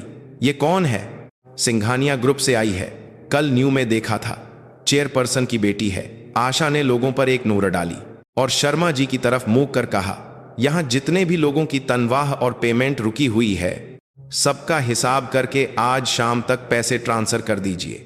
रोहन वर्मा के निजी करों को छोकर शर्मा जी ने सिर झुकाया। जी मैडम। लोगों में हलचल बक गई। क्या सच में आज पैसे मिल जाएंगे? अरे वो पैसे दे रही है। वाह, बग्गी कंपनी वाले अलग ही होते हैं। गालियां अब तारीहों में बदल गई थीं। किसी ने ताली बजाई और फिर सब बजाने लगे। आशा उस शोर को पीछे छोड़कर बिल्डिंग में घुस गई। वो तंग सीढ़ियों से ऊपर चढ़, दीवारों से उखघा पेंट, चरमराती रेलिंग, न जाने कितनी बार वो इन सीढ़ियों से उतरी छी थी। रोहन के बदले बैंक के चक्कर काटते हुए, सप्लायर्स के सामने हाथ जोते हुए दूसरी मंजिल पर ऑफिस का दरवाजा खोला तो अंदर खाली जगह दिखी। कर्मचारी जा चुके थे। मेहों पर कॉगी के कप वैसे ही रखे थे और काग बिखरे थे। जो ऑफिस 20 लोगों के लिए भी छोटा था, वो अब और भी वीरान लग रहा था। ऑफिस के अंदर एक छोटे से केबिन को मालिक का ऑफिस बनाया गया था। दरवाजा बंद था। अंदर से कुछ फुसफुसाने की आवाज आ रही थी। आशा ने दरवाजा नहीं खटखटाया, उसने सीधा दरवाजा खोल दिया। छोटा सा ऑफिस अस्त व्यस्त था। पुराने सोफे पर रोहन सिकुई शर्ट में बैठा था। उसकी आंखें धमसी हुई थीं और धाभी बभी हुई थी। उसके बगल में कमला सिर पर कपा बांधे बैठी थी। मीन पर शराब की आली बोतलें भी थीं। दरवाजा खुलने की आवाज पर रोहन ने सिर उठाया। कौन है? बिना पूछे। उसकी बात वहीं रुक गई। रोहन की आंखें फैल गईं, उसका मुंह खुला रह गया। उसने दरवाजे पर खड़ी औरत को पहचान लिया था। आशा ने अपना सनग्लास उतारा और रोहन को नीचे देखते हुए कहा, कैसे हो एक्स हस्बैंड? रोहन के चेहरे का रंग उग गया। वो उठने लगा तो शराब की बोतल से टकराकर लखा गया। आशा। आशा की आवाज बर की तरह गिरी। मेरा नाम लेने की हिम्मत कैसे हुई? डायरेक्टर मैडम बोलो। रोहन का मुंह खुला का खुला रह गया। बगल में बैठी कमला कांपते हुए उठी। बस बेटी। कमला की आवाज दबी हुई थी। टीवी पर देखा चेहरा अब सामने खगा था। सिंघानिया ग्रुप की चेयरपर्सन की बेटी। जिस बहू से उसने पोछा लगवाया, खाने के पैसे छीने, वो देश की वारिस थी। कमला को अभी भी यकीन नहीं हो रहा था। हमारे रोहन से लती हो गई, पर 8 साल हम एक छत के नीचे रहे हैं। इतना साथ होना जरूरी है क्या? कमला हाथ जोकर बोली। उसकी आंखों में आंसू थे। हम परिवार थे ना? परिवार? आशा हंसी। परिवार वाले क्या अपनी बहू को बदबूदार कहकर निकालते हैं? क्या परिवार वाले खाने के लिए चिल्लाते हैं? क्या परिवार वाले नमक छिकने की बात करते हैं? कमला का मुंह बंद हो गया। उसके पास कहने को कुछ नहीं था। आशा मालिक की में के पास गई। उसने उंगली से में को पोंछा और रूमाल निकालकर उंगली सा की। यह कंपनी वैसे भी मेरी थी, रोहन जी की आबिलियत से नहीं, मेरे संभालने से चल रही थी। मैंने रात भर रेस्टोरेंट में बर्तन मांजकर और दुकान पर काम करके इसे दिवालिया होने से बचाया था। आशा ने रोहन को देखा और तुमने मालिक को ही काट लिया। रोहन के होंठ कांपे। आशा प्लीज। नहीं डायरेक्टर मैडम, मुझसे गलती हो गई, प्लीज। गलती का फैसला कोर्ट में होगा। मैं आज बिजनेस की बात करने आई हूं। आशा ने बैग से एक आइल निकालकर में पर रखी। टक की आवाज छोटे से ऑफिस में गूंजी। वर्मा कंस्ट्रक्शंस के अधिग्रहण के कागजात, कीमत 1 रुपया। क्या? रोहन की आंखें बाहर आने को हो गईं। 1 रुपया? मेरी कंपनी की कीमत आपकी कंपनी पर 50 लाख का यादा कर रहा है। अभी अगर दिवालिया घोषित किया तो आप जेल जाएंगे। गबन, धोखाधड़ी, जाली कागजात, मुझे सब पता है। आशा ने गाइल खोली। रोहन के जुए के बिल, रिया को दिलाए गए तोहों की रसीदें, बार के बिल, एक पन्ना। रोहन का गला घोंट रहा था। ये सब अगर इनकम टैक्स डिपार्टमेंट को दिए तो क्या होगा? पुलिस को दिए तो क्या होगा? रोहन का चेहरा काला पक गया। उसके होंठ सूख गए थे। जेल जाकर चक्की पीसनी है या 1 रुपये में कंपनी बेचनी है? ऐसला करो। आशा ने अपनी घड़ी देखी। 1 मिनट देता हूं। शर्मा जी बगल में खड़े होकर उल्टी गिनती करने लगे। कमला ने रोहन का हाथ पकड़ा। रोहन बेटा, नहीं, कंपनी चली गई तो हम क्या खाएंगे? माँ, अभी वो घरूरी नहीं है, फिर भी ये तो बहुत यादा है, थोड़ी और मोहलत मांग। कमला ने रोहन की आस्तीन खींची, पर रोहन की आंखें आशा की आयल पर थीं। जुए के सबूत, गबन के कागजात, अगर ये बाहर गए तो वो तम हो जाएगा। जेल सामने थी। 1 मिनट हो गया। शर्मा जी ने होन निकाला। मैं पुलिस को होन करता हूं साइन, पुलिस को। रोहन चीखा। पुलिस नहीं, साइन करता हूं। पुलिस को मत बुलाओ। रोहन हब्बी में अपनी जेबें टटोलने लगा। उसे मोहर नहीं मिल रही थी, उंगलियां कांप रही थीं। कमला ने रोते हुए बैग से मोहर निकाल कर दी। रोहन ने कांपते हाथों से अधिग्रहण के कागजों पर मोहर लगा दी। ठप। वो आवाज छोटे से ऑफिस में गूंजी। 2 हफ्ते पहले आशा के तलानामे पर लगी मोहर जैसी ही आवाज, पर इसका वर्ण बिल्कुल अलग घर को पारी था। आशा ने कागजात उठाए। मोहर सा लगी थी। उसने गायल बैग में रखी। सही ऐसला, अब यह कंपनी मेरी है। आशा ने रोहन को देखा। सामान बांधो, 10 मिनट है। अभी कहाँ जाएंगे? वो मेरी सिरदर्दी नहीं है। आशा बिना पीछे देखे ऑफिस से निकल गई। पीछे से कमला के रोने और रोहन की सिसकियों की आवाज आ रही थी। आशा रुकी नहीं। वो ऑफिस पार करके सीढ़ियों से नीचे उतर गई। चरमराती सीढ़ियों से उतरते हुए उसने बाहर देखा। बिल्डिंग के बाहर प्रदर्शन कर रहे लोग जा रहे थे।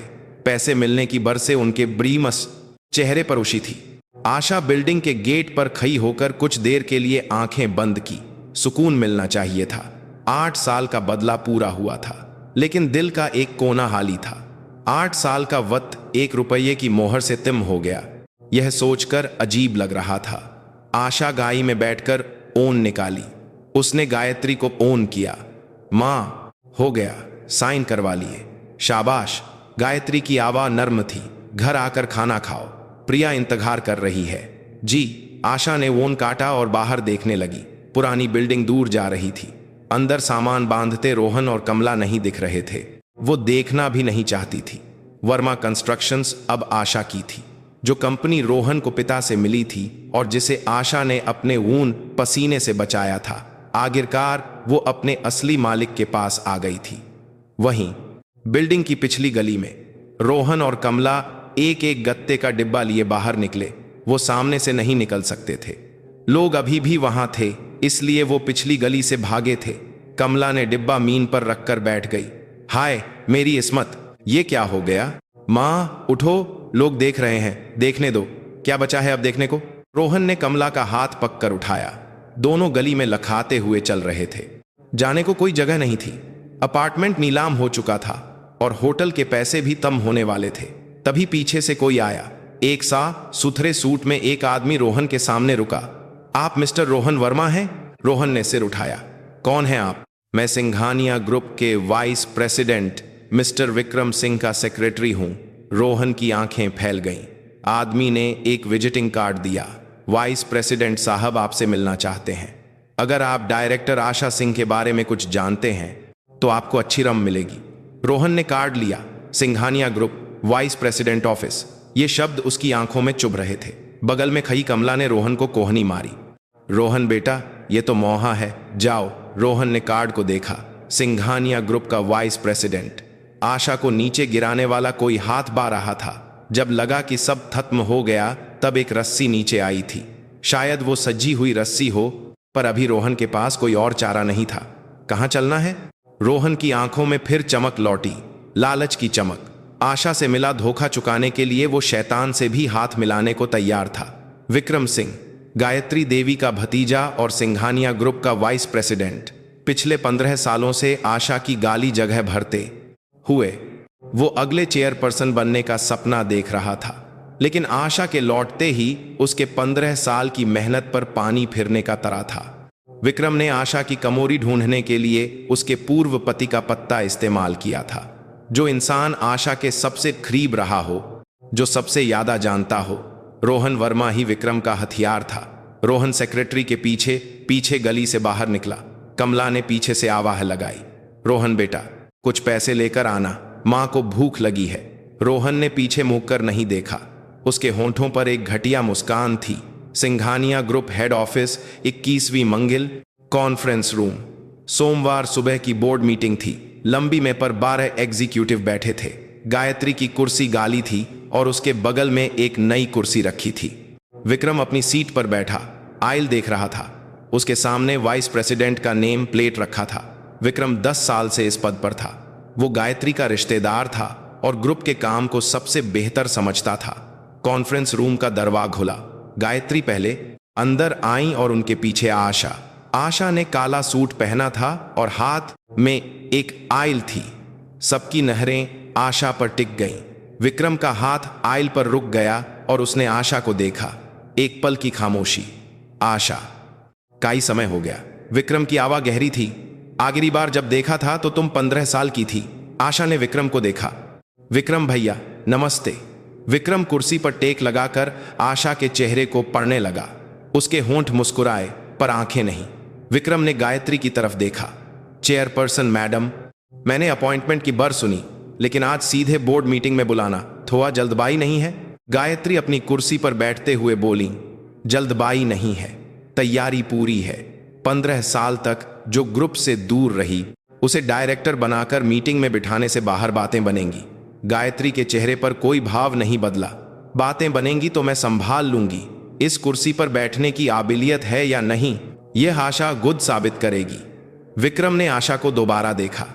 आशा, मैं मैडम की बात समझता हूं, लेकिन इस कुर्सी पर बैठने के लिए काबिलियत दिखानी पड़ती है। यह कंपनी कोई परिवार का फंक्शन नहीं है। आशा ने आयल में पर रखी। मैं जानती हूं, इसीलिए तैयारी करके आई हूं। आशा ने वर्मा कंस्ट्रक्शंस के अधिग्रहण की रिपोर्ट खोली। अधिग्रहण की प्रक्रिया, संपत्ति और कर्रे का निपटारा, सब कुछ उसमें था। एग्जीक्यूटिव्स आयल देखने लगे। विक्रम ने रिपोर्ट पर निगाह डालते हुए कहा, वर्मा कंस्ट्रक्शंस के बारे में सुना, लेकिन 20 कर्मचारियों वाली एक छोटी कंपनी को संभालने से ग्रुप के डायरेक्टर की काबिलियत साबित नहीं होती। यह सिर्फ पहला काम था, अगला एजेंडा भी है। आशा ने दूसरी गाइल निकाली। यह सिंघानिया कंस्ट्रक्शन के सब कॉन्ट्रैक्टिंग सिस्टम में सुधार का प्रस्ताव था। उसमें जील्ड सर्वे का डेटा और लागत विश्लेषण भी था। विक्रम की नहरें आयल पर रुक गईं। सब कॉन्ट्रैक्टिंग का काम विक्रम उद देखता था। यह मेरा डिपार्टमेंट है, पहले बात होनी चाहिए थी। गायत्री ने बीच में कहा, विक्रम, यह काम मैंने आशा को दिया है। तुम्हारा डिपार्टमेंट हो या मेरा, सुधार की जरूरत है तो होगा। विक्रम का जब्हा सख्त हो गया। कॉन्फ्रेंस रूम में तनाव फैल गया। एग्जीक्यूटिव्स नहरें चुराते हुए सिर्फ आयल देख रहे थे। मीटिंग के बाद विक्रम अपने ऑफिस गया। दरवाजा बंद करते ही उसने होन उठाया। खन्ना, मैं बोल रहा हूं। आशा के डायरेक्टर अपॉइंटमेंट के कागजात देखो। क्या चेयरपर्सन ने बोर्ड की मंजूरी की प्रक्रिया पूरी की है? ओन रखकर विक्रम खिड़की से बाहर देखने लगा।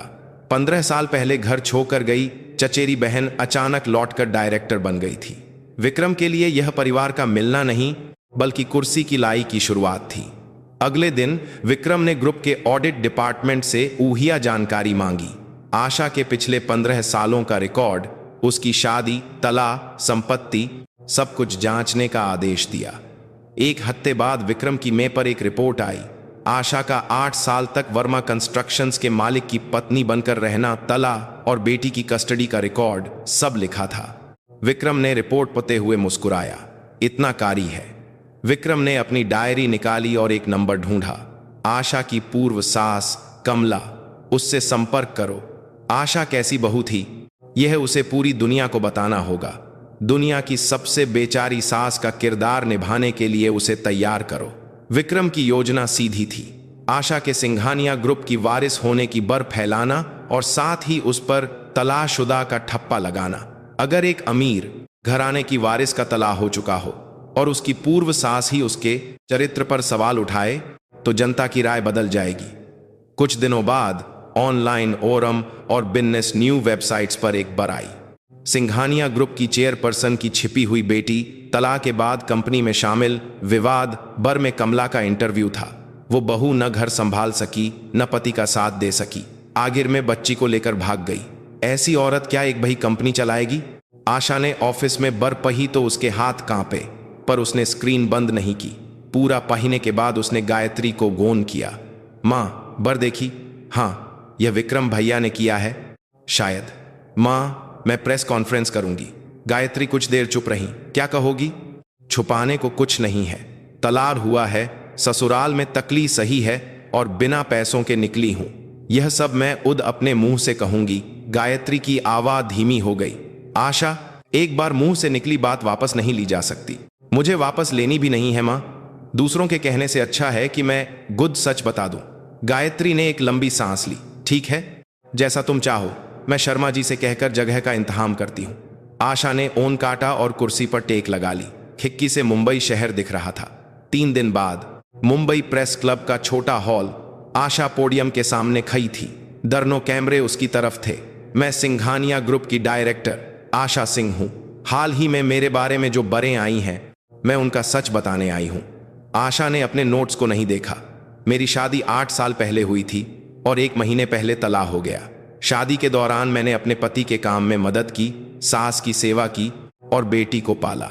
तलाक की वजह मेरे पति का धोखा था। मुझे गुजारा भत्ता नहीं मिला। मैं सिर्फ अपनी बेटी को लेकर निकली हूँ। हॉल में सन्नाटा छा गया। 15 साल पहले घर छोड़ना भी सच है। माँ से मतभेद थे और वो मेरा फैसला था। आज यहाँ खड़ी हूँ, यह भी मेरा फैसला है। ऐसा कोई कानून नहीं है कि एक तलाकशुदा औरत कंपनी नहीं चला सकती। कैमरों के लैश चमकने लगे। आगे मेरी काबिलियत मेरे काम से दिखेगी। अब आप सवाल पूछ सकते हैं। प्रेस कॉन्फ्रेंस के बाद जनता की राय बांट गई। कुछ ने आशा से सहानुभूति जताई, कुछ ने इसे अमीर घराने का इमेज बनाने का तरीका बताया। लेकिन विक्रम जिस एक तरह माहौल की उम्मीद कर रहा था, वो नहीं बना, क्योंकि आशा ने खुद ही सब कुछ सामने रख दिया था। विक्रम ने ऑफिस में प्रेस कॉन्फ्रेंस का वीडियो दोबारा देखा। अगर तुम्हें लगा कि इतना काजी है तो तुम लत हो। विक्रम ने दराज से एक और घायल निकाली। उस पर इमरान खान का नाम लिखा था। वो विक्रम का साला था और एक गर्री कंपनी चलाता था। विक्रम अगली चाल की तैयारी कर रहा था। आशा ने पहला हमला तो रोक लिया था, पर वारिस की जंग अभी शुरू हुई थी। प्रेस कॉन्फ्रेंस के 2 हफ्ते बाद सिंघानिया ग्रुप के अंदर और बाहर एक शांत तनाव था। काम तो रो की तरह चल रहा था, पर एग्जीक्यूटिव्स के बीच यह हिसाब चल रहा था कि विक्रम और आशा में से किसका पक्ष लेना है। आशा हर सुबह 8 बजे ऑफिस आती और रात 9 बजे जाती। वो सिंघानिया कंस्ट्रक्शन के सब कॉन्ट्रैक्टिंग सिस्टम में सुधार के प्रस्ताव पर काम सुबह कर रही थी। वो एक एक करके साइट सुपरवाइजर से मिल रही थी, सब कॉन्ट्रैक्टर्स से बात कर रही थी और लागत का डेटा मिला रही थी। कागजों के नंबर और असलियत में गर्क था। उसने शर्मा जी से पूछा, शर्मा जी, सिंघानिया कंस्ट्रक्शन के पिछले 3 साल के सब कॉन्ट्रैक्टिंग पेमेंट का रिकॉर्ड निकालिए। पूरे 3 साल का? हाँ, पूरा। हर साइट के हिसाब से अलग अलग। शर्मा जी 2 दिन बाद रिकॉर्ड लेकर आए। आशा ने ऑफिस के हर्ष पर काग फैलाकर मिलाना शुरू किया।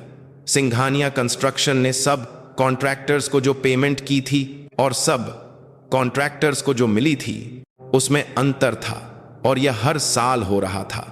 पैसों के इस बहाव का पीछा किया तो एक नाम सामने आया, स्टार डेवलपर्स, मालिक इमरान खान, विक्रम का साला। आशा ने काग समेटते हुए कहा, स्टार डेवलपर्स तो एक हर्री कंपनी है। शर्मा जी ने और जानकारी दी। स्टार डेवलपर्स का पता एक छोटे से ऑफिस का है और कर्मचारी सिर्फ एक है। यह एक शेल कंपनी लगती है। आशा ने सिर हिलाया। पैसा स्टार डेवलपर्स में जाने के बाद कहां जाता है, यह पता चल सकता है? बैंक के रिकॉर्ड हम सीधे नहीं देख सकते, इसके लिए बाहर से ऑडिट करवाना होगा। आशा ने कुछ देर सोचा। पहले माँ को बताती हूँ। आशा गायत्री के ऑफिस गई और काग में पर रखे, माँ, सिंघानिया कंस्ट्रक्शन के सब कॉन्ट्रैक्टिंग पेमेंट से पिछले 3 सालों में पैसा निकाला गया है। रम वही है। सारा पैसा स्टार डेवलपर्स नाम की कंपनी में गया है, जिसका मालिक विक्रम भैया का साला इमरान खान है। गायत्री ने काग देखे। उन्होंने चश्मे के ऊपर से नंबरों को देखा। कितना पैसा है? 3 साल में लगभग 8.7 करोड़। गायत्री का हाथ कागजों पर रुक गया। 8.7 करोड़। हाँ, पेमेंट सब कॉन्ट्रैक्टिंग के नाम पर हुई, पर स्टार डेवलपर्स ने कभी कोई काम नहीं किया। गायत्री ने काग नीचे रखे। वो काफी देर तक चुप रहीं। विक्रम को पता था? सब कॉन्ट्रैक्टिंग का काम विक्रम भैया ही देखते थे। उन्हें पता न हो, ऐसा हो नहीं सकता। गायत्री कुर्सी पर टेक लगाकर बैठ गई। मतलब मेरे भतीजे ने मेरी कंपनी का पैसा चुराया? आशा ने जवाब नहीं दिया। गायत्री का चेहरा सख्त हो गया। आशा, बाहर से ऑडिट करवाओ। किसी बई ऑडिट फर्म को बुलाओ और स्पेशल ऑडिट के लिए कहो, मेरे नाम से। माँ, ऑडिट हुआ तो विक्रम भैया को पता चल जाएगा। चलने दो, सबूत होना जरूरी है। आशा ने सिर झुकाया। जी, स्पेशल ऑडिट की बर 2 दिन में विक्रम के कानों तक पहुंच गई। विक्रम ने ऑफिस से इमरान को गोन किया। इमरान, स्टार डेवलपर्स के सारे कागजात ठीक करो अभी। इमरान की आवाज कांप रही थी। जीजा जी, कागजात बहुत हैं, टाइम लगेगा। टाइम नहीं है, अगले हफ्ते ऑडिट टीम आ रही है। सारे हिसाब किताब और बैंक के रिकॉर्ड ठीक करो आज रात तक। वोन रखकर विक्रम खिड़की से बाहर देखने लगा। उसकी उंगलियां में पर टक टक कर रही थीं। विक्रम ने दोबारा वोन उठाया। इस बार पार्ट उसने ग्रुप में अपने एक वादार को घोन किया। बोर्ड मीटिंग बुलाने की तैयारी करो। एजेंडा होगा चेयरपर्सन की सेहत को लेकर मैनेजमेंट में बदलाव पर चर्चा। कहना कि चेयरपर्सन की उम्र हो गई है, इसलिए हमें भविष्य के लिए तैयार रहना होगा। विक्रम का हिसाब साम था। ऑडिट का नतीजा आने से पहले अगर उसने बोर्ड में मैनेजमेंट का मुद्दा उठा दिया तो वो अपनी स्थिति मजबूत कर सकता है। गायत्री की उम्र और सेहत का बहाना बनाकर अगर वो बदलाव की बात करेगा तो आधे एग्जीक्यूटिव्स उसका साथ देंगे। लेकिन विक्रम एक चीज भूल गया। इमरान खान ने कागजात ठीक करने के बजाय भागने का फैसला किया। विक्रम का जीन भूल गया। इमरान ने स्टार डेवलपर्स के ऑफिस से हार्ड डिस्क और यूएसबी उठाए और गायब हो गया। 2 दिन बाद आशा के ऑफिस में एक पार्सल आया। भेजने वाले का नाम नहीं था। अंदर एक यूएसबी और एक नोट था। मुझे भी बर्दस्ती इसमें घसीटा गया था। प्लीज इसे तप्म कीजिए। आशा ने यूएसबी कंप्यूटर में लगाई। उसमें स्टार डेवलपर्स का पूरा अकाउंटिंग रिकॉर्ड, बैंक ट्रांसफर की डिटेल और विक्रम और इमरान के बीच हुई चैट के स्क्रीनशॉट थे। चैट में एक मैसेज था जिसमें विक्रम वुद्रम बता रहा था, इस महीने 23 लाख 22 मेरे बताए हुए अकाउंट में। आशा ने शर्मा जी को बुलाया। शर्मा जी, यह यूएसबी ऑडिट टीम को दे दीजिए और एक कॉपी लीगल टीम को भी भेज दीजिए। जी मैडम। बचपन में साथ खेलने वाला चचेरा भाई 8.7 करोड़ का गबन कर रहा था। आशा का दिल भारी हो गया, पर वो रुक नहीं सकती थी। एक हफ्ते बाद ऑडिट फर्म की अंतरिम रिपोर्ट गायत्री को दी गई और नतीजा सा था। स्टार डेवलपर्स के गृह 8.74 करोड़ का गबन, जिसमें विक्रम का हाथ था। गायत्री ने आशा को बुलाया। आशा, बोर्ड मीटिंग बुलाओ। विक्रम भैया ने पहले ही मीटिंग बुलाई है। तो ठीक है, उसी मीटिंग में फैसला होगा। वो अपना एजेंडा रखेगा और मैं अपना। बोर्ड मीटिंग के दिन कॉन्फ्रेंस रूम में 9 डायरेक्टर्स बैठे थे। विक्रम ने पहले बोलना शुरू किया। चेयरपर्सन की उम्र और सेहत को देखते हुए हमें मैनेजमेंट में बदलाव पर सोचना चाहिए। हमें उत्तराधिकार साम करना होगा ताकि ग्रुप स्थिर रहे। विक्रम ने एक आइल दी। उसमें गायत्री की उम्र, हालिया मेडिकल रिपोर्ट और उनके न रहने पर होने वाले तरों का विश्लेषण था। कुछ डायरेक्टर्स ने सिर हिलाया। विक्रम ने आगे कहा, मैं 10 साल से वाइस प्रेसिडेंट के तौर पर ग्रुप को संभाल रहा हूं। स्थिर उत्तराधिकार के लिए एक अनुभवी और परखे हुए इंसान की जरूरत है। गायत्री चुपचाप सुन रही थीं। आशा भी अपनी सीट पर बैठी थी। विक्रम के बोलने के बाद गायत्री ने हाथ उठाया। विक्रम, तुम्हारी बात सुन ली। मेरा भी एक एजेंडा है। गायत्री ने आशा को इशारा किया। आशा ने उठकर डायरेक्टर्स को एक रिपोर्ट दी। यह स्पेशल ऑडिट की अंतरिम रिपोर्ट है। कॉन्फ्रेंस रूम में खामोशी छा गई। डायरेक्टर्स ने रिपोर्ट खोलना शुरू किया। आशा ने समझाना शुरू किया। सिंघानिया कंस्ट्रक्शन के सब कॉन्ट्रैक्टिंग पेमेंट में से 3 सालों में 8.74 करोड़ रुपए स्टार डेवलपर्स नाम की एक अर्री कंपनी में गए। स्टार डेवलपर्स का मालिक वाइस प्रेसिडेंट विक्रम सिंह का साला इमरान आन है और पैसे ट्रांसफर करने का आदेश गुड वाइस प्रेसिडेंट ने दिया था। विक्रम का चेहरा सख्त हो गया। यह झूठ है। स्टार डेवलपर्स एक असली सब कॉन्ट्रैक्टर है। आशा ने अगला पन्ना पलटा। स्टार डेवलपर्स एक कर्मचारी वाली कंपनी है जिसका पता एक छोटा सा ऑफिस है। 3 साल में उसने कोई काम नहीं किया। और यह वाइस प्रेसिडेंट विक्रम सिंह और इमरान खान के बीच की बातचीत है। चैट का स्क्रीनशॉट प्रोजेक्टर पर दिखाया गया। इस महीने 23 लाख 22 मेरे बताए हुए अकाउंट में। विक्रम अपनी सीट से उछल पा। यह कानूनी तरीके से हासिल किया गया सबूत है। इसकी कोई कानूनी वैधता नहीं है, गायत्री ने कहा। विक्रम, बैठ जाओ। गायत्री की आवाज ऊंची नहीं थी, पर पूरा कमरा शांत हो गया। कानूनी वैधता का फैसला कोर्ट करेगा। अभी जरूरी यह है कि बोर्ड के सदस्यों को सच पता चल गया है। विक्रम ने गायत्री को देखा। चेयरपर्सन मैडम, आप मुझे निकालना चाहती हैं? अगर तुम्हारा काम इस कंपनी को डुबा रहा है तो निकालना ही सही है। गायत्री ने डायरेक्टर्स को देखा। वाइस प्रेसिडेंट विक्रम सिंह को पद से हटाने और जांच कमेटी बिठाने पर वोटिंग होगी। वोटिंग का नतीजा था पक्ष में 7, विपक्ष में 1 और 1 अनुपस्थित। विक्रम को वाइस प्रेसिडेंट के पद से हटा दिया गया। विक्रम ने अपनी आइलें उठाईं और कमरे से बाहर चला गया। दरवाजा बंद करने से पहले उसने आशा को देखा। आशा, यह अंत नहीं है। आशा ने विक्रम की आंखों में देखा। भैया, अंत नहीं है, सही कहा। अभी पुलिस की जांच बाई है। विक्रम के होंठ कांपे। दरवाजा बंद हो गया। मीटिंग के बाद गायत्री ने आशा से कहा, अच्छा काम किया मां। विक्रम भैया पर पुलिस केस होगा। ऑडिट रिपोर्ट फाइनल होते ही लीगल टीम केस करेगी। आशा ने सिर हिलाया। रोहन वर्मा का मामला भी खत्म करना है। वर्मा कंस्ट्रक्शंस? हाँ, वर्मा कंस्ट्रक्शंस के अधिग्रहण के बाद कर्य चुकाए जा रहे हैं, पर रोहन और कमला के गबन का मामला बाही है। रिया के अलावा कमला जी ने भी कंपनी के पैसों से अपने नाम पर मीन खरीदी है। गायत्री ने आशा को देखा। अपनी पूर्व सास का मामला भी तुम उद देखोगी? आशा कुछ देर हिचकिचाई। मुझे ही करना होगा, यह मेरे साथ हुआ है। गायत्री ने आशा का कंधा थपथ पाया। ठीक है, जैसा तुम चाहो। 2 हफ्ते बाद मुंबई पुलिस की आर्थिक अपराध शाखा में 3 शिकायतें दर्ज हुईं। पहली, पूर्व वाइस प्रेसिडेंट विक्रम सिंह पर गबन और धोखाधड़ी का आरोप। स्टार डेवलपर्स के गृह 8.74 करोड़ का गबन। दूसरी, वर्मा कंस्ट्रक्शंस के पूर्व मालिक रोहन वर्मा पर जाली कागजात बनाने और गबन का आरोप। तीसरी, कमला पर गबन का आरोप। वर्मा कंस्ट्रक्शंस के पैसों से निजी संपत्ति खरीदना। पुलिस जांच शुरू हो गई।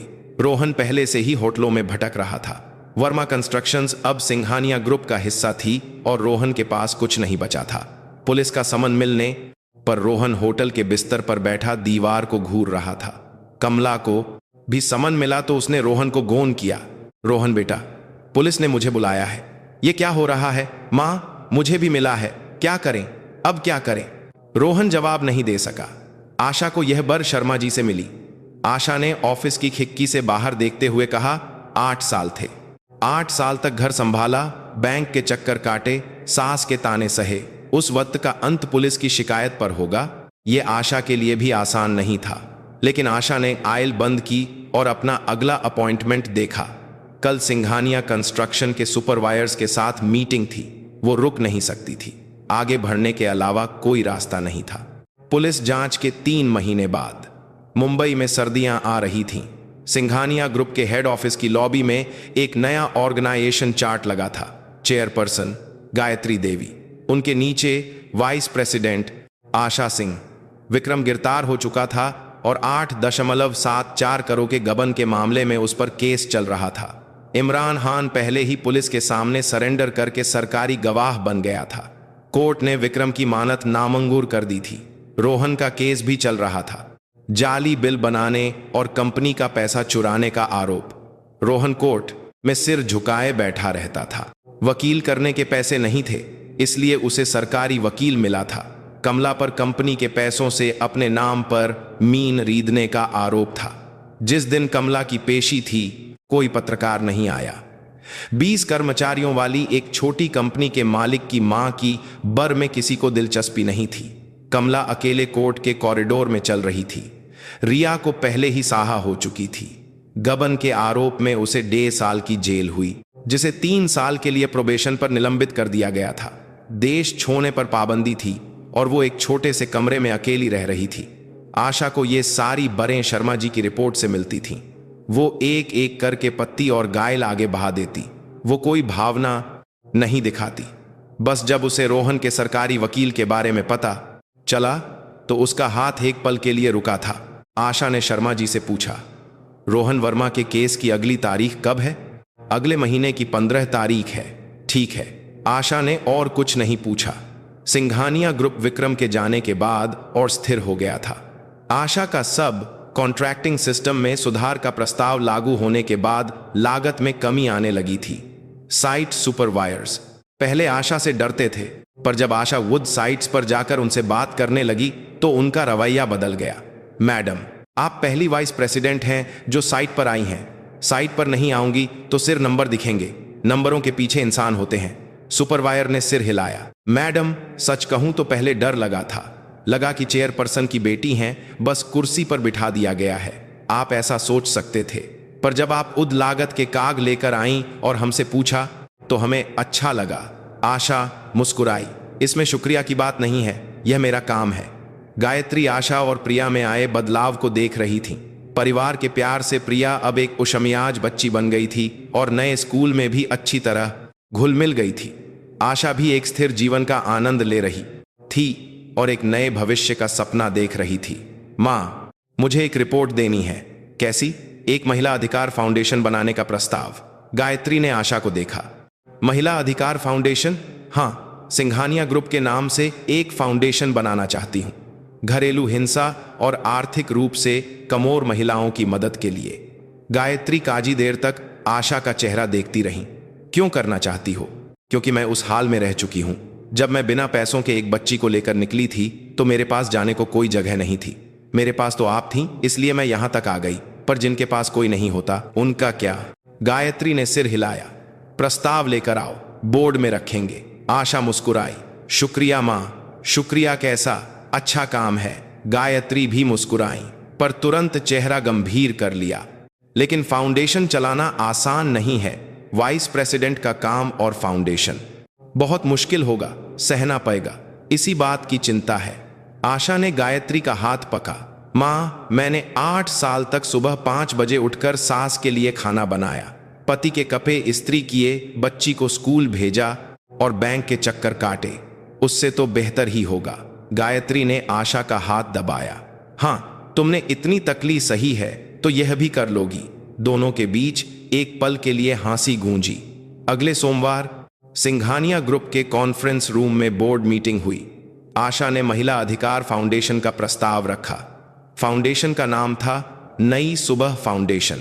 नई सुबह फाउंडेशन घरेलू हिंसा की शिकार महिलाओं और अकेले बच्चों को पालने वाली माओं की मदद करेगा। शुरुआती रम सिंघानिया ग्रुप 5 करोड़ रुपए देगा और हर साल मुनाफे का कुछ हिस्सा इसमें जाएगा। एग्जीक्यूटिव्स ने गाइल देखी। मैडम, फाउंडेशन के कर्मचारी कहां से आएंगे? हम बाहर से एक्सपर्ट्स को लाएंगे और ग्रुप की CSR टीम के साथ मिलकर काम करेंगे। पारदर्शिता के लिए हर साल बाहरी ऑडिट होगा। वोटिंग का नतीजा था सर्वसम्मति से मंजूर। मीटिंग के बाद आशा ऑफिस लौटी। मे पर शर्मा जी की रखी एक आयल थी।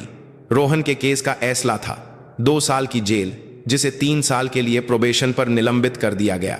कमला को 1 साल की जेल, जिसे 2 साल के लिए प्रोबेशन पर निलंबित कर दिया गया। आशा ने गाइल नीचे रखी। वो काजी देर तक खिड़की से बाहर देखती रही। शर्मा जी ने दरवाजा खटखटाया। मैडम, अगली मीटिंग का टाइम हो गया है। हाँ, चलती हूं। आशा उठी। उसने अपना ब्लेयर ठीक किया और गाइल उठाई। कॉरिडोर में चलते हुए आशा के दमों की आवाज एक जैसी थी। लीट के सामने वो एक पल के लिए रुकी। होन निकालकर गैलरी खोली। प्रिया अपनी नानी की गोद में बैठी हंस रही थी। आशा ने तस्वीर को एक पात्रा में लिख मिला बार देखा और होन जेब में रख लिया। लिट का दरवाजा खुला। आशा अंदर चली गई। दरवाजा बंद हुआ और मंगिल का नंबर बदलने लगा। सिंघानिया ग्रुप की इमारत पर सर्दियों की धूप चमक रही थी। 15 साल का लंबा चक्कर काटकर पहुंची हुई मंगिल। रास्ता आसान नहीं था, लेकिन आशा अब अपनी जगह पर थी। 15 साल पहले जब आशा ने घर छोड़ा था तो सोचा था कि कभी वापस नहीं आएगी। माँ की उम्मीदें भारी लगती थीं और वो उस बोझ से आज़ाद होना चाहती थी, लेकिन दुनिया ने उसे और भी भारी बोझ दे दिया था। आशा के लिए बदला लेना मकसद नहीं था, यह अपनी जगह वापस पाने का एक सर था। और उस जगह पर पहुंचकर आशा ने सबसे पहला काम उन लोगों की मदद करने का किया जो उसी की तरह मजबूर थे।